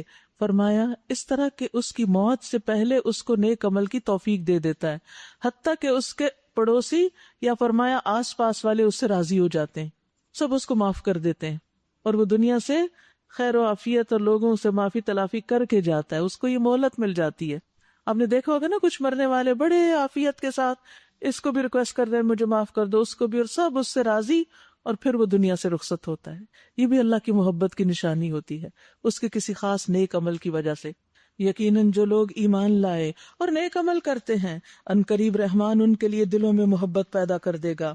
پس اے محمد صلی اللہ علیہ وسلم اس کلام کو ہم نے آسان کر کے تمہاری زبان میں اس لیے نازل کیا ہے کہ تم پرہیزگاروں کو خوشخبری دے دو اور ہٹ دھرم لوگوں کو ڈرا دو. ان سے پہلے ہم کتنی ہی قوموں کو ہلاک کر چکے ہیں، پھر آج کہیں تم ان کا نشان پاتے ہو یا ان کی بھنک بھی کہیں سنائی دیتی ہے. سورۃ طٰہٰ. شروع کرتی ہوں اللہ کے نام سے جو بے انتہا مہربان نہایت رحم فرمانے والا ہے. طٰہٰ. ہم نے یہ قرآن تم پر اس لیے نازل نہیں کیا کہ تم مشقت میں پڑ جاؤ، یہ تو ایک یاد دہانی ہے ہر اس شخص کے لیے جو ڈرے. نازل کیا گیا ہے اس ذات کی طرف سے جس نے پیدا کیا زمین کو اور بلند آسمانوں کو. وہ رحمان ہے جو عرش پر مستوی ہے، مالک ہے ان سب چیزوں کا جو آسمانوں اور زمین میں ہے اور جو زمین و آسمان کے درمیان ہے اور جو مٹی کے نیچے ہیں. تم چاہے اپنی بات پکار کر کہو، وہ تو چپکے سے کہی ہوئی بات بلکہ اس سے بھی مخفی تر بات بھی جانتا ہے. وہ اللہ ہے دلوں کے راز جانتا ہے، اس کے سوا کوئی الہ نہیں، اس کے لیے اچھے اچھے نام ہیں، لہ الاسماء الحسنی. اور تمہیں کچھ موسیٰ علیہ السلام کی خبر بھی پہنچی جبکہ اس نے ایک آگ دیکھی اور اپنے گھر والوں سے کہا ذرا ٹھہرو، میں نے ایک آگ دیکھی ہے، شاید کہ تمہارے لیے ایک آدھ انگارہ لے آؤں یا اس آگ پر مجھے راستے کے متعلق کوئی رہنمائی مل جائے. وہاں پہنچے تو پکارا گیا اے موسیٰ میں ہی تیرا رب ہوں، جوتیاں اتار دو، تو وادی مقدس طوا میں ہے اور میں نے تجھے چن لیا. سنو جو کچھ وحی کیا جاتا ہے، یعنی فاستمع لما یوحیٰ، توجہ سے اس کو سنو. میں ہی اللہ ہوں، میرے سوا کوئی الہ نہیں، بس تو میری بندگی کر اور میری یاد کے لیے نماز قائم کر. اللہ اکبر. جب ہم بندوں سے محبت کرتے ہیں نا اور ان کو یاد کرتے ہیں تو پھر کیا کرتے ہیں؟ ان کو فون کرتے ہیں یا ان سے ملنے چلے جاتے ہیں. جو اللہ سے محبت کرتا ہے اور اللہ کو یاد کرتا ہے تو پھر وہ نماز کی طرف لپکتا ہے کہ یہاں مجھے اس کا قرب نصیب ہوگا. قیامت کی گھڑی ضرور آنے والی ہے، میں اس کا وقت مخفی رکھنا چاہتا ہوں تاکہ ہر شخص اپنی کوشش کے مطابق بدلہ پائے. پس کوئی ایسا شخص جو اس پر ایمان نہیں لاتا اور اپنی خواہش نفس کا بندہ بن گیا ہے تجھ کو اس گھڑی کی فکر سے روک نہ دے. اللہ اکبر. کوئی ہمیں قیامت سے غافل نہ کرے، کیونکہ یہاں دو طرح کے لوگ ہیں، ایک وہ جو ایمان نہیں لاتا اور ایک جو خواہش نفس کا بندہ بن گیا. اور آپ نے دیکھا ہوگا کہ جو لوگ دنیا کے پیچھے بھاگتے ہیں نا، ان کو آپ کا دین کی طرف آنا اچھا نہیں لگتا اور وہ آپ کو اس سے روکنے لگتے ہیں. کبھی یہ نہیں کہتے نہ کرو، اس طرح کی باتیں کریں گے کہ آپ خود ہی پیچھے ہٹنے لگیں. بس کوئی ایسا شخص جو اس پر ایمان نہیں لاتا اور اپنی خواہش کا بندہ بن گیا ہے، تجھے اس گھڑی کی فکر سے روک نہ دے، ورنہ تو ہلاکت میں پڑ جائے گا. اور اے موسیٰ، یہ تیرے ہاتھ میں کیا ہے؟ موسیٰ علیہ السلام نے جواب دیا، یہ میری لاٹھی ہے. اس پر غور کروانے کے لیے اللہ تعالیٰ نے سوال کیا کہ دیکھ لو کہ واقعی لاٹھی ہی ہے نا، اس پر ٹیک لگا کے چلتا ہوں. اللہ تعالیٰ نے صرف پوچھا تو یہ ہاتھ میں کیا ہے، انہوں نے پوری تفصیل بتا دی. اس سے اپنی بکریوں کے لیے پتے جھاڑتا ہوں، اور بھی بہت سے کام ہیں جو میں اس سے لیتا ہوں. فرمایا پھینک دے اس کو موسیٰ. اس نے پھینک دیا اور یکایک وہ ایک سانپ تھی جو دوڑ رہا تھا. فرمایا پکڑ لے اس کو اور ڈرو نہیں. اللہ کا حکم ہے نا، پھینک دو، پھینک دیا. اٹھا لو، اب اٹھانا ہے، چاہے وہ سانپ بنی ہوئی سانپ اٹھاؤ. اللہ اکبر. ہم اسے پھر ویسا ہی کر دیں گے جیسی یہ تھی، اور ذرا اپنا ہاتھ اپنی بغل میں دباؤ، چمکتا ہوا نکلے گا بغیر کسی تکلیف کے. یعنی آپ دیکھیے کہ ہاتھوں میں اگر کوئی تبدیلی آئے تو انسان کو محسوس ہوتی ہے، ہاتھ چمک اٹھے اور کچھ محسوس بھی نہ ہو. یہ دوسری نشانی ہے، اس لیے کہ ہم تجھے اپنی بڑی نشانیاں دکھانے والے ہیں. اب تو فرعون کے پاس جا، وہ سرکش ہو گیا ہے. موسیٰ علیہ السلام نے عرض کیا، رب اشرح لی صدری ویسر لی امری واحلل عقدۃ من لسانی یفقہوا قولی. اے میرے رب، میرا سینہ کھول دے، میرا کام میرے لیے آسان کر دے، اور میری زبان کی گرہ سلجھا دے تاکہ لوگ میری بات سمجھ سکیں. یاد رکھیے، دین کی دعوت دینے کے لیے شرح صدر بڑا ضروری ہے، دل کی وسعت بڑی ضروری ہے، تاکہ میں لوگوں کی باتیں اور ان کی اذیتیں سہ سکوں. پھر ان کے پاس جا رہے تھے نا، کہا اتنا بڑا دل دے دے کہ جو بھی کہے مجھے کچھ اثر نہ ہو، اور میرا دل اس کی وجہ سے بے قرار نہ ہو، ورنہ تو آپ ایک بات سنتے اور آپ کو آگ لگ جاتی اور آپ آگے نہیں بڑھ سکتے. اور میرا سینہ تنگ نہ ہو، دل نہ گھٹے، کیونکہ جب سینے میں تنگی آ جاتی ہے تو انسان دنیا کو اللہ کی طرف بلانے کے قابل نہیں رہتا. تنگ دل کے لوگ، چھوٹے دل کے لوگ اللہ کے دین کی دعوت کا کام نہیں کر سکتے. وہ تو ایک دو باتوں پر ہی دل ہار کے بیٹھ جائیں گے، دل چھوٹا کر کے. ہم نہیں کر سکتے. تو اس لیے ضروری ہے کہ اللہ دل کی وسعت دے. تو آج کی یہ دعا پکی کر لیں کہ اللہ ہمیں دلوں کی وسعت دے تاکہ ہم تیرا کام کر سکیں، اور ہمارے لیے اس کام کو آسان بھی کر دے. مشکل کام ہے نا. اور پھر ہماری کمیونیکیشن بھی اچھی کر دے تاکہ ہماری بات دوسروں کو سمجھ آئے. بہت دفعہ ٹیم کے اندر آپس کا اختلاف کہاں سے پیدا ہوتا ہے؟ مس کمیونیکیشن. صحیح بات کرتے نہیں، دوسرے کو صحیح سمجھ نہیں آتی، وہ کچھ اور سمجھتا ہے اور وہ کچھ اور ہی کرنا شروع ہو جاتا ہے. ٹیم ورک اسٹرانگ کمیونیکیشن سے اسٹرانگ ہوتا ہے، اور اس کے لیے بھی اللہ سے دعا کرنی چاہیے کہ اللہ ہمیں بات کرنے کا ڈھنگ سکھا دے جو ہماری بات دوسرے کو زہر نہ لگے، دوسرا اس کو ایکسپٹ کر لے، قبول کر لے. کیونکہ جب تک وہ ایکسپٹ نہیں کرے گا وہ کام ہی نہیں کرے گا، تو کام کیسے آگے بڑھے گا؟ چاہے وہ درس و تدریس ہو، تبلیغ ہو، یا کوئی مینجمنٹ کا کام ہو، سب میں یہ اسکل چاہیے اور اس کے لیے دعا چاہیے. اور فرمایا میرے لیے میرے اپنے کنبے سے ایک وزیر مقرر کر دے. یاد رکھیے، آپ جب کام کریں تو آپ کا کوئی مددگار بھی ہونا چاہیے. سولو فلائٹ مت لیں، مشکل راستہ ہے. اپنی ٹیم جنریٹ کریں، اپنے ساتھی اپنے ساتھ لگائیں، اور اس کے لیے بھی دعا کریں اللہ اچھا مددگار دے دے. ہارون جو میرا بھائی ہے، کیونکہ انہیں ان کے اندر یہ قابلیت نظر آتی تھی، تو یہ انتخاب صرف خونی رشتے کی بنا پر نہیں ہے، قابلیت کی بنا پر ہے. کیونکہ اگر کسی کے اندر قابلیت نہ اور وہ ہمارے ساتھ لگ جائے تو اور ہمارے لیے وبال جان ہوتا ہے. خود کو بھی سنبھالو اور اس کو بھی سنبھالو. تو ایسے مددگار مانگے کہ جو واقعی آپ کو اچھی سپورٹ دیں. اس کے ذریعے میرا ہاتھ مضبوط کر اور اس کو میرے کام میں شریک کر دے تاکہ ہم خوب تیری پاکی بیان کریں، کیونکہ ان کے اندر بھی اللہ کی محبت تھی. تو مل کے ہم تیرا ذکر کریں. وَنَذْكُرَكَ كَثِيرًا، کثرت سے تیرا ذکر کریں. تو ہمیشہ ہمارے حال پہ نگران رہا ہے. فرمایا دیا گیا جو تو نے مانگا ہے موسیٰ، مل گیا تجھے. سبحان اللہ. اللہ ہمیں بھی دے دے. ہم نے پھر ایک مرتبہ تجھ پر احسان کیا. یاد کرو وہ وقت جب کہ ہم نے تیری ماں کو اشارہ کیا، ایسا اشارہ جو وحی کے ذریعے سے ہی کیا جاتا ہے کہ اس بچے کو صندوق میں رکھ دو اور صندوق کو دریا میں چھوڑ دو. دریا اسے ساحل پر پھینک دے گا اور اسے میرا دشمن اور اس بچے کا دشمن اٹھا لے گا. میں نے اپنی طرف سے تجھ پر محبت طاری کر دی. سبحان اللہ. یہ بھی اللہ کا رزق ہوتا ہے کہ کسی کے لیے لوگوں کے دل میں محبت ڈال دے، اس سے کام آسان ہو جاتے ہیں. اور ایسا انتظام کیا کہ تو میری نگرانی میں پالا جائے. یاد کر جب تیری بہن چل رہی تھی، پھر جا کے کہتی ہے میں تمہیں اس کا پتہ دوں جو اس بچے کی اچھی طرح پرورش کرے. اس طرح ہم نے تجھے پھر تیری ماں کے پاس پہنچا دیا تاکہ اس کی آنکھ ٹھنڈی رہے اور وہ رنجیدہ نہ ہو. اور یہ بھی یاد کرو کہ تم نے ایک شخص کو قتل کر دیا تھا، ہم نے تجھے اس پندے سے نکالا اور تجھے مختلف آزمائشوں سے گزارا، اور تو مدین کے لوگوں میں کئی سال ٹھہرا رہا. پھر اب ٹھیک اپنے وقت پر تو آ گیا اے موسیٰ. ہر کام کا ایک وقت ہوتا ہے. کبھی انسان کی زندگی میں بڑی آزمائشیں ہوتی ہیں، اللہ اس کو کسی بڑے کام کے لیے تیار کر رہا ہوتا ہے. بندہ گھبرا اٹھتا ہے لیکن اللہ اس کے ساتھ مہربانی کر رہا ہوتا ہے. میں نے تجھے اپنے کام کا بنا لیا. یاد رکھیے دین کا کام کرنے کے لیے بھی وہ سلیقہ اور وہ صلاحیت چاہیے، وہ گھڑائی چاہیے، اور ہم اس کے لیے عموماً تیار نہیں ہوتے. ہم چاہتے ہیں بس فوراً ہی ہمیں وہ سب کچھ مل جائے جو لوگوں کو ایک لمبی مشقت کے بعد ملا. آپ دیکھیے انبیاء کو کب نبوت ملی؟ 40 سال کی عمر میں. 40 سال وہ کبھی بکریاں چراتے رہے اور کبھی اور مشقتوں سے گزرتے رہے، اور پھر وہ اپنے وقت پر آ گئے. جیسے نبی صلی اللہ علیہ وسلم غار حرا میں تھے اور آپ کو نبوت ملی.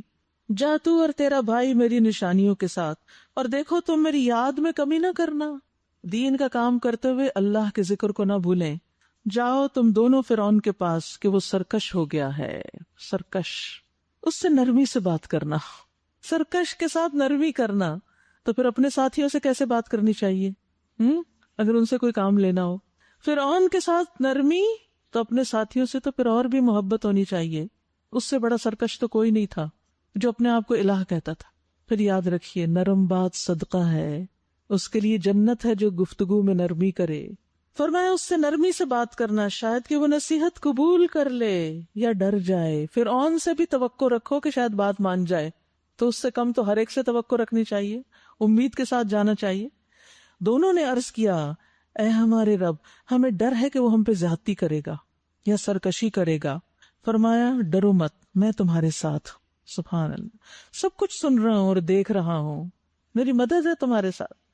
جاؤ اس کے پاس اور کہو کہ ہم تیرے رب کے بھیجے ہوئے ہیں، بنی اسرائیل کو ہمارے ساتھ جانے کے لیے چھوڑ دو، یعنی غلامی سے نجات دو اور ان کو تکلیف نہ دو. ہم تیرے پاس تیرے رب کی نشانی لے کر آئے ہیں، اور سلامتی ہے اس کے لیے جو راہ راست کی پیروی کرے. ہمیں وحی سے بتایا گیا ہے کہ عذاب ہے اس کے لیے جو جھٹلائے اور منہ موڑے. کہتے ہیں وحی کے ذریعے ہمیں پتہ چلا ہے، ہم اپنے بات سے نہیں کہہ رہے. فرعون نے کہا اچھا تو پھر تم دونوں کا رب کون ہے موسیٰ؟ موسیٰ نے جواب دیا ہمارا رب وہ ہے جس نے ہر چیز کو اس کی ساخت بخشی. پھر اس کو راستہ بتایا. فرعون بولا اور جو پہلے کی نسلیں گزر چکی ہیں ان کی پھر کیا حالت تھی؟ موسیٰ نے کہا اس کا علم میرے رب کے پاس ایک نوشتے میں محفوظ ہے.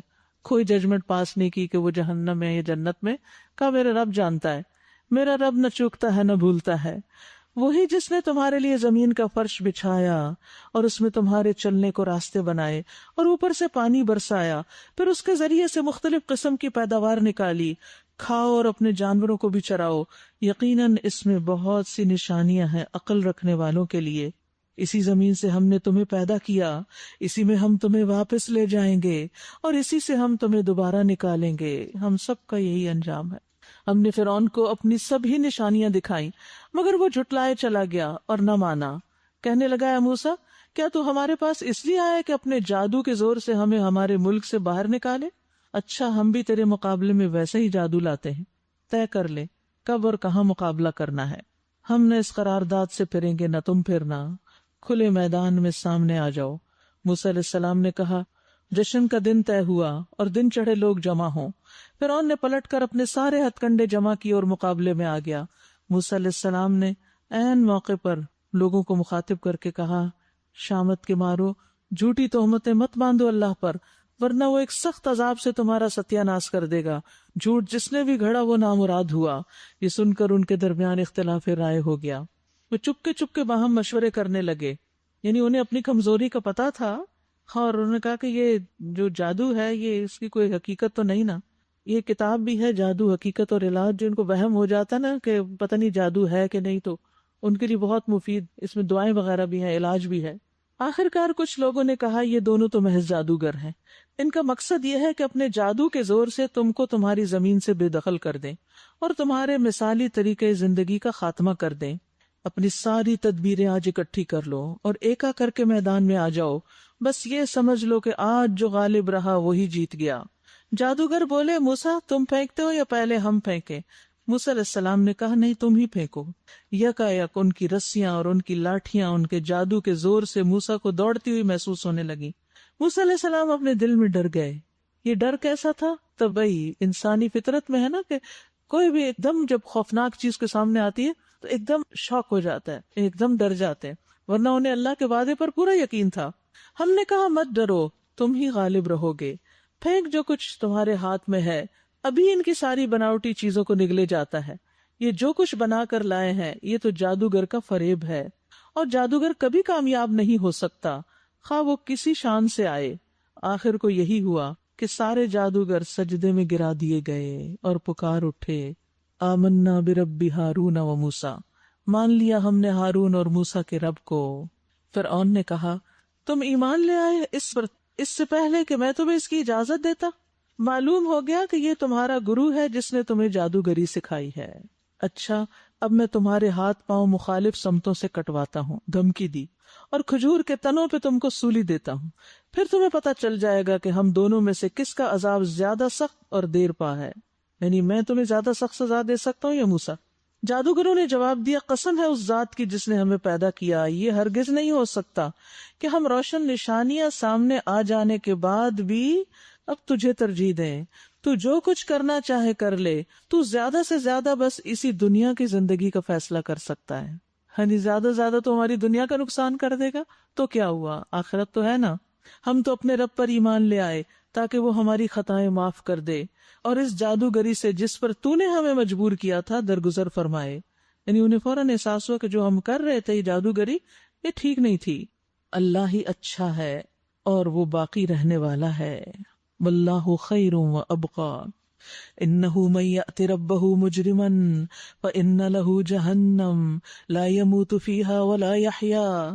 حقیقت یہ ہے کہ جو مجرم بن کر اپنے رب کے حضور حاضر ہوگا اس کے لیے جہنم ہے جس میں نہ وہ جیے گا نہ مرے گا، اور جو اس کے حضور مومن کی حیثیت سے حاضر ہوگا جس نے نیک عمل کیے ہوں گے، ایسے سب لوگوں کے لیے بلند درجے ہیں، سدا بہار باغ ہیں جن کے نیچے نہریں بہ رہی ہوں گی، ان میں وہ ہمیشہ رہیں گے۔ یہ جزا ہے اس شخص کی جو پاکیزگی اختیار کرے۔ جنت کس کے لیے ہے؟ جو پاکیزگی اختیار، پاکیزہ زندگی، کھانے پینے میں، ازدواجی زندگی میں، ہر چیز کے اندر پاکیزگی پسند کرنا، حرام سے بچنا، مشکوک چیزوں سے بچنا۔ ہم نے موسیٰ علیہ السلام پر وحی کی کہ اب راتوں رات میرے بندوں کو لے کر چل پڑو اور ان کے لیے سمندر میں سے سوکھی سڑک بنا لو، تجھے کسی کے تعاقب کا ذرا خوف نہ ہو اور نہ سمندر کے بیچ سے گزرتے ہوئے ڈر لگے۔ یاد رکھیے ایمان والے اپنے رب پر بھروسہ کرتے ہیں۔ جب موسیٰ علیہ السلام کے ساتھیوں نے کہا کہ ہم پکڑ لیے جائیں گے تو انہوں نے کہا نہیں، بے شک میرے ساتھ میرا رب ہے، وہ مجھے ضرور رہنمائی دے گا۔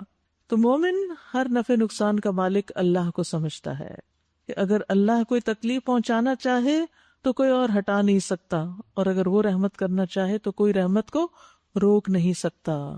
اس لیے ہمیشہ انسان کو ایسے مقامات پر اللہ کی طرف توجہ کرنی چاہیے، اللہ پہ بھروسہ کرنا چاہیے۔ پیچھے سے فرعون اپنے لشکر لے کے پہنچا اور پھر سمندر ان پہ چھا گیا جیسا کہ چھا جانے کا حق تھا۔ فرعون نے اپنی قوم کو گمراہ ہی کیا تھا، کوئی صحیح رہنمائی نہیں کی تھی۔ اے بنی اسرائیل، ہم نے تمہیں تمہارے دشمن سے نجات دی اور طور کی دائیں جانب تمہاری حاضری کے لیے وقت مقرر کیا اور تم پر من و سلوہ اتارا۔ کھاؤ ہمارا دیا ہوا پاک رزق اور اسے کھا کر سرکشی نہ کرو، ورنہ تم پر میرا غضب ٹوٹ پڑے گا، اور جس پر میرا غضب ٹوٹا وہ پھر گر کر ہی رہا۔ البتہ جو توبہ کر لے اور ایمان لائے اور نیک عمل کرے پھر سیدھا چلتا رہے، اس کے لیے میں بہت درگزر کرنے والا ہوں۔ وما اعجلک عن قومک یا موسیٰ، اور کیا چیز تمہیں اپنی قوم سے پہلے لے آئی اے موسیٰ۔ اللہ تعالیٰ نے جب اپنی ملاقات کے لیے بلایا تو وہ قوم کے ساتھ آ رہے تو ان کو پیچھے چھوڑ کے جلدی آ گئے۔ اس نے عرض کیا وہ بس میرے پیچھے ہی آ رہی ہے، میں جلدی کر کے تیرے حضور آ گیا ہوں اے میرے رب، تاکہ تو مجھ سے خوش ہو جائے۔ یعنی مومن نیک کاموں میں کس لیے جلدی کرتا ہے؟ تاکہ اللہ کو خوش کر دے. اب دیکھیے جیسے آپ نے گھر میں دیکھا ہوگا نا، ایک بچے کو کام کہتے ہیں تو وہ دوڑا آتا ہے، دوسرے کو کہتا ہے وہ ڈھیٹ بن کے بیٹھا رہتا ہے. تو آپ کس سے محبت کریں گے؟ کون سا اچھا لگے گا؟ وہ جو جلدی کرے گا. اور پھر جب آپ اس کو حق کریں گے، پیار کریں گے، تو دور بیٹھا نا وہ دیکھ کے کیا کہے گا؟ آپ تو اسی کو بس چاہتی ہیں، پھر بھی آپ ہی غلط ہیں. فرمایا اچھا تو سنو، ہم نے تمہارے پیچھے تمہاری قوم کو آزمائش میں ڈال دیا اور سامری نے انہیں گمراہ کر ڈالا. یہاں اگرچہ مقصد اچھا تھا، لیکن موسیٰ علیہ السلام وقت سے پہلے آ گئے تھے، تو کہا جاتا ہے کہ اسی عجلت کی وجہ سے ان کی قوم کو پیچھے گمراہ کر دیا گیا. موسیٰ علیہ السلام سخت غصے اور رنج کی حالت میں اپنی قوم کی طرف پلٹے. جا کر ان سے کہا، اے میری قوم کے لوگوں، کیا تمہارے رب نے تم سے اچھے وعدے نہیں کیے تھے؟ کیا تمہیں دل لگ گئے؟ یا تم اپنے رب کا غضب ہی اپنے اوپر لانا چاہتے تھے کہ تم نے مجھ سے وعدہ خلافی کی؟ انہوں نے جواب دیا، ہم نے آپ سے وعدہ خلافی کچھ اپنے اختیار سے نہیں کی. معاملہ یہ ہوا کہ لوگوں کے زیورات کے بوجھ سے ہم لد گئے تھے اور ہم نے بس ان کو پھینک دیا تھا. پھر اسی طرح سامری نے بھی کچھ ڈالا اور ان کے لیے ایک بچڑے کی مورت بنا کر نکال لایا. کیونکہ یہ فرعونیوں کے ساتھ رہتے تھے تو اسکلڈ ورکر سے بتوں کو تراشنا اور سونے سے زیورات اور چیزیں بنانا ان کو آتا تھا، اور سامری اس میں بڑا ماہر تھا. تو اس نے لوگوں کے زیورات اکٹھے کر کے ان سے سونے کا ایک بچڑا بنا دیا، کیونکہ وہ فرعونی جو تھے وہ گائے کی پوجا کرتے، اور اس میں سے بیل کی سی آواز نکلتی تھی. لوگ پکار اٹھے، یہی ہے تمہارا الہ. اور موسیٰ کے الہ، موسیٰ اسے بھول گیا. کیا وہ دیکھتے نہ تھے کہ نہ وہ ان کی بات کا جواب دیتا ہے، نہ ان کے نفع نقصان کا کچھ اختیار رکھتا ہے؟ یہ کیسے الہ بن گیا صرف اس کے منہ سے ایک عجیب و غریب آواز سن کے؟ یہ کوالٹی ہوتی ہے الہ کی. ہارون موسیٰ علیہ السلام کے آنے سے پہلے ہی ان سے کہہ چکے تھے کہ لوگو، تم اس کی وجہ سے فتنے میں پڑ گئے ہو. تمہارا رب تو بس رحمان ہے، بس تم میری پیروی کرو اور میری بات مانو. مگر انہوں نے اس سے کہہ دیا کہ ہم تو اسی کی پرستش کرتے رہیں گے جب تک کہ موسیٰ واپس نہ آ جائے. موسیٰ علیہ السلام قوم کو ڈانٹنے کے بعد ہارون کی طرف پلٹے علیہ السلام. بولے، ہارون، جب تم نے دیکھا تھا کہ یہ گمراہ ہو رہے ہیں تو کس چیز نے تمہارا ہاتھ پکڑا تھا کہ میرے طریقے کی پیروی نہ کرو؟ کیا تم نے میرے حکم کی خلاف ورزی کی؟ ہارون نے جواب دیا، اے میری ماں کے بیٹے، میری داڑھی نہ پکڑو، نہ میرے سر کے بال کھینچو. مجھے اس بات کا ڈر تھا کہ تو آ کر کہے گا تم نے بنی اسرائیل میں پھوٹ ڈال دی اور میری بات کا پاس نہ کیا. موسیٰ نے کہا، اور سامری تیرا کیا معاملہ ہے؟ اس نے جواب دیا، میں نے وہ چیز دیکھی جو ان لوگوں کو نظر نہ آئی، پس میں نے رسول کے نقش قدم سے ایک مٹھی اٹھا لی اور اس کو ڈال دیا. میرے نفس نے مجھے کچھ ایسا ہی سجھایا. موسیٰ علیہ السلام نے کہا، اچھا تو جا، اب زندگی بھر تجھے یہی پکارتے رہنا ہے کہ مجھے مت چھو، don't touch me, don't touch me, لا مساس، لا مساس. اور تیرے لیے باس پرس کا ایک وقت مقرر ہے جو تجھ سے ہرگز نہ ٹلے گا. اور دیکھ اپنے اس الہ کو جس پر تو ریجھا ہوا ہے، اب ہم اسے جلا ڈالیں گے اور ریزہ ریزہ کر کے دریا میں بہا دیں گے. لوگو، تمہارا الہ تو بس ایک ہی اللہ ہے جس کے سوا اور کوئی الہ نہیں. ہر چیز پر اس کا علم حاوی ہے، چھایا ہوا ہے. اے محمد صلی اللہ علیہ وسلم، اس طرح ہم پچھلے گزرے ہوئے حالات کی خبریں آپ کو سناتے ہیں، اور ہم نے خاص اپنے ہاتھ سے آپ کو ایک ذکر عطا کیا ہے. وہ کون سا ذکر؟ خاص ذکر، قرآن. جو کوئی اس سے منہ موڑے گا، سن لیجئے کان کھول کے، جو کوئی اس سے یعنی اس قرآن سے منہ موڑے گا وہ قیامت کے روز سخت بارے گناہ اٹھائے گا، اور ایسے سب لوگ ہمیشہ اس کے وبال میں گرفتار رہیں گے، اور قیامت کے دن ان کے لیے بڑا تکلیف دہ بوجھ ہوگا. اس دن جب کہ سور پھونکا جائے گا اور ہم مجرموں کو اس حال میں گھیر لائیں گے کہ ان کی آنکھیں دہشت کے مارے پتھرائی ہوئی ہوں گی. آپس میں چپ کے کہیں گے کہ دنیا میں مشکل ہی سے تم نے کوئی 10 دن گزارے ہوں گے. ہمیں خوب معلوم ہے کہ وہ کیا باتیں کر رہے ہوں گے. ہم یہ بھی جانتے ہیں کہ اس وقت ان میں سے جو زیادہ سے زیادہ محتاط اندازہ لگانے والا ہوگا وہ کہے گا کہ نہیں، تمہاری دنیا کی زندگی بس ایک دن کی زندگی تھی. اللہ اکبر. یہ ہماری زندگیاں قیامت کے دن کیا لگیں گی؟ ایک دن. یہ لوگ تم سے پوچھتے ہیں آخر اس دن یہ پہاڑ کہاں چلے جائیں گے؟ کہو، میرا رب ان کو دھول بنا کر اڑا دے گا اور زمین کو ایسا ہموار چٹیل میدان بنا دے گا کہ اس میں تم کوئی بل اور سلوٹ نہ دیکھو گے. اس روز سب لوگ منادی کی پکار پر سیدھے چلے آئیں گے، کوئی ذرا اکڑ نہ دکھا سکے گا، اور آوازیں رحمان کے آگے دب جائیں گی، ایک سرسراہٹ کے سوا تم کچھ نہ سنو گے. یہ ہے قیامت کا دن. اس روز شفاعت کارگر نہ ہوگی الا یہ کہ کسی کو رحمان اس کی اجازت دے اور اس کی بات سننا پسند کرے. وہ لوگوں کا اگلا پچھلا سب حال جانتا ہے اور دوسروں کو اس کا پورا علم نہیں ہے. لوگوں کے سر اس دن حی قیوم کے آگے جھک جائیں گے. نامراد ہوگا جو اس وقت کسی ظلم کا بوجھ اٹھائے ہوئے ہوگا، اور کسی ظلم یا حق تلفی کا خطرہ نہ ہوگا اس شخص کو جو نیک عمل کرے اور اس کے ساتھ وہ مومن بھی ہو. اس کے لیے کوئی ڈر نہیں ہوگا. وَكَذَلِكَ أَنزَلْنَاهُ قُرْآنًا عَرَبِيًّا، اسی طرح ہم نے اسے قرآن عربی بنا کر نازل کیا ہے، اور اس میں طرح طرح سے تنبیہات کی ہیں شاید کہ یہ لوگ کجروی سے بچیں یا ان میں کچھ ہوش کے آثار اس کی بدولت پیدا ہوں. فَتَعَالَى اللَّهُ الْمَلِكُ الْحَقُّ، بس بالا و برتر ہے اللہ بادشاہ حقیقی.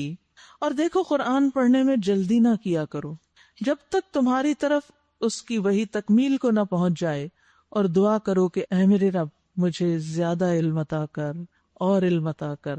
یاد رکھیے ہمیشہ انسان کو علم اور فہم میں اضافے کی دعا کرتے رہنا چاہیے ساری زندگی. کبھی بھی اس سے سیر نہ ہو، یہ نہ سوچے بس اب کافی ہو گیا. نہیں، اللہ اور دے اور دے. یہ اللہ تعالیٰ نے اپنے نبی کو دعا سکھائی ہے کہ علم میں اضافہ مانگتے رہیے. اور آپ دیکھیے امت میں ایسے ایسے اسکالرز گزرے ہیں کہ جنہوں نے اپنی زندگیاں اس کے لیے وقف کی. ابن تیمیہ کہتے ہیں بعض اوقات میں نے ایک آیت پر 100 تفاسیر کا مطالعہ کیا ایک آیت کو سمجھنے کے لیے. پھر میں اللہ سے فہم کی دعا کرتا ہوں اور کہتا ہوں اے آدم اور ابراہیم کو تعلیم دینے والے مجھے بھی اس کی تعلیم دے. یاد رکھیے انہوں نے اپنے علم پر کبھی غرور نہیں کیا تھا بلکہ عاجزی سے اللہ سے دعا کرتے. یہ قرآن سمجھنے کا ایک طریقہ ہے. آپ اگر اپنے پرسنل لیول پر قرآن سمجھنا چاہتے ہیں نا، ایک تو ہے کہ آپ کسی مجلس میں جا کے درس سنیں، دورہ قرآن سنیں، کوئی کلاس جوائن کر لیں، لیکن اس کے بعد خود پڑھنا بھی بہت ضروری ہے. کیسے پڑھیں گے طریقہ بتاتی ہوں کیسے پڑھتے ہیں. ایک آیت لیں اور اس کو پڑھیں، اس کو اچھی طرح سمجھیں کیا کہا گیا اس میں، اور جو چیز سمجھ نہ آئے اس کو سمجھنے کے لیے مختلف جگہوں سے دیکھیں، علم والوں سے پوچھیں کہ یہ اس کا مطلب کیا ہے. اس وقت تک چین سے نہ بیٹھیں جب تک سمجھ نہ آ جائے، کیونکہ یہ قرآن جو ہے نا اس میں بینات من الہدا، ہدایت میں سے بھی روشن نشانیاں ہیں، یعنی اس میں سے بھی کئی روشنی کے ایسے نقطے ہیں، ایسی واضح باتیں ہیں کہ جو ہدایت کے بعد انسان کو نصیب ہوتی ہیں. اس کتاب کی طرف جب انسان آتا ہے تو اس میں سے نئی نئی باتیں اس کو پتہ چلتی. اس بات پر ایمان رکھے کہ ہماری زندگی کا کوئی مسئلہ ایسا نہیں کہ جس کا اس میں حل نہ ہو. دوسری چیز فہم قرآن کے لیے دعا اس بات کی بھی کہ اللہ یہ آیت مجھے سکھا دے، سمجھا دے، سجھا دے. ربی زدنی علما تو کہیں گے ہی، لیکن اس آیت کو سامنے رکھ کے یا اللہ اس بات کا مطلب مجھے سکھا دے، تو میرا سینہ کھول دے، تو مجھے سمجھ دے. اور پھر اس پر عمل کی دعا بھی. وہ کیسے؟ مثلا یہ جو ہے وقل ربی زدنی علما، اس میں عمل کی بات کیا ہے؟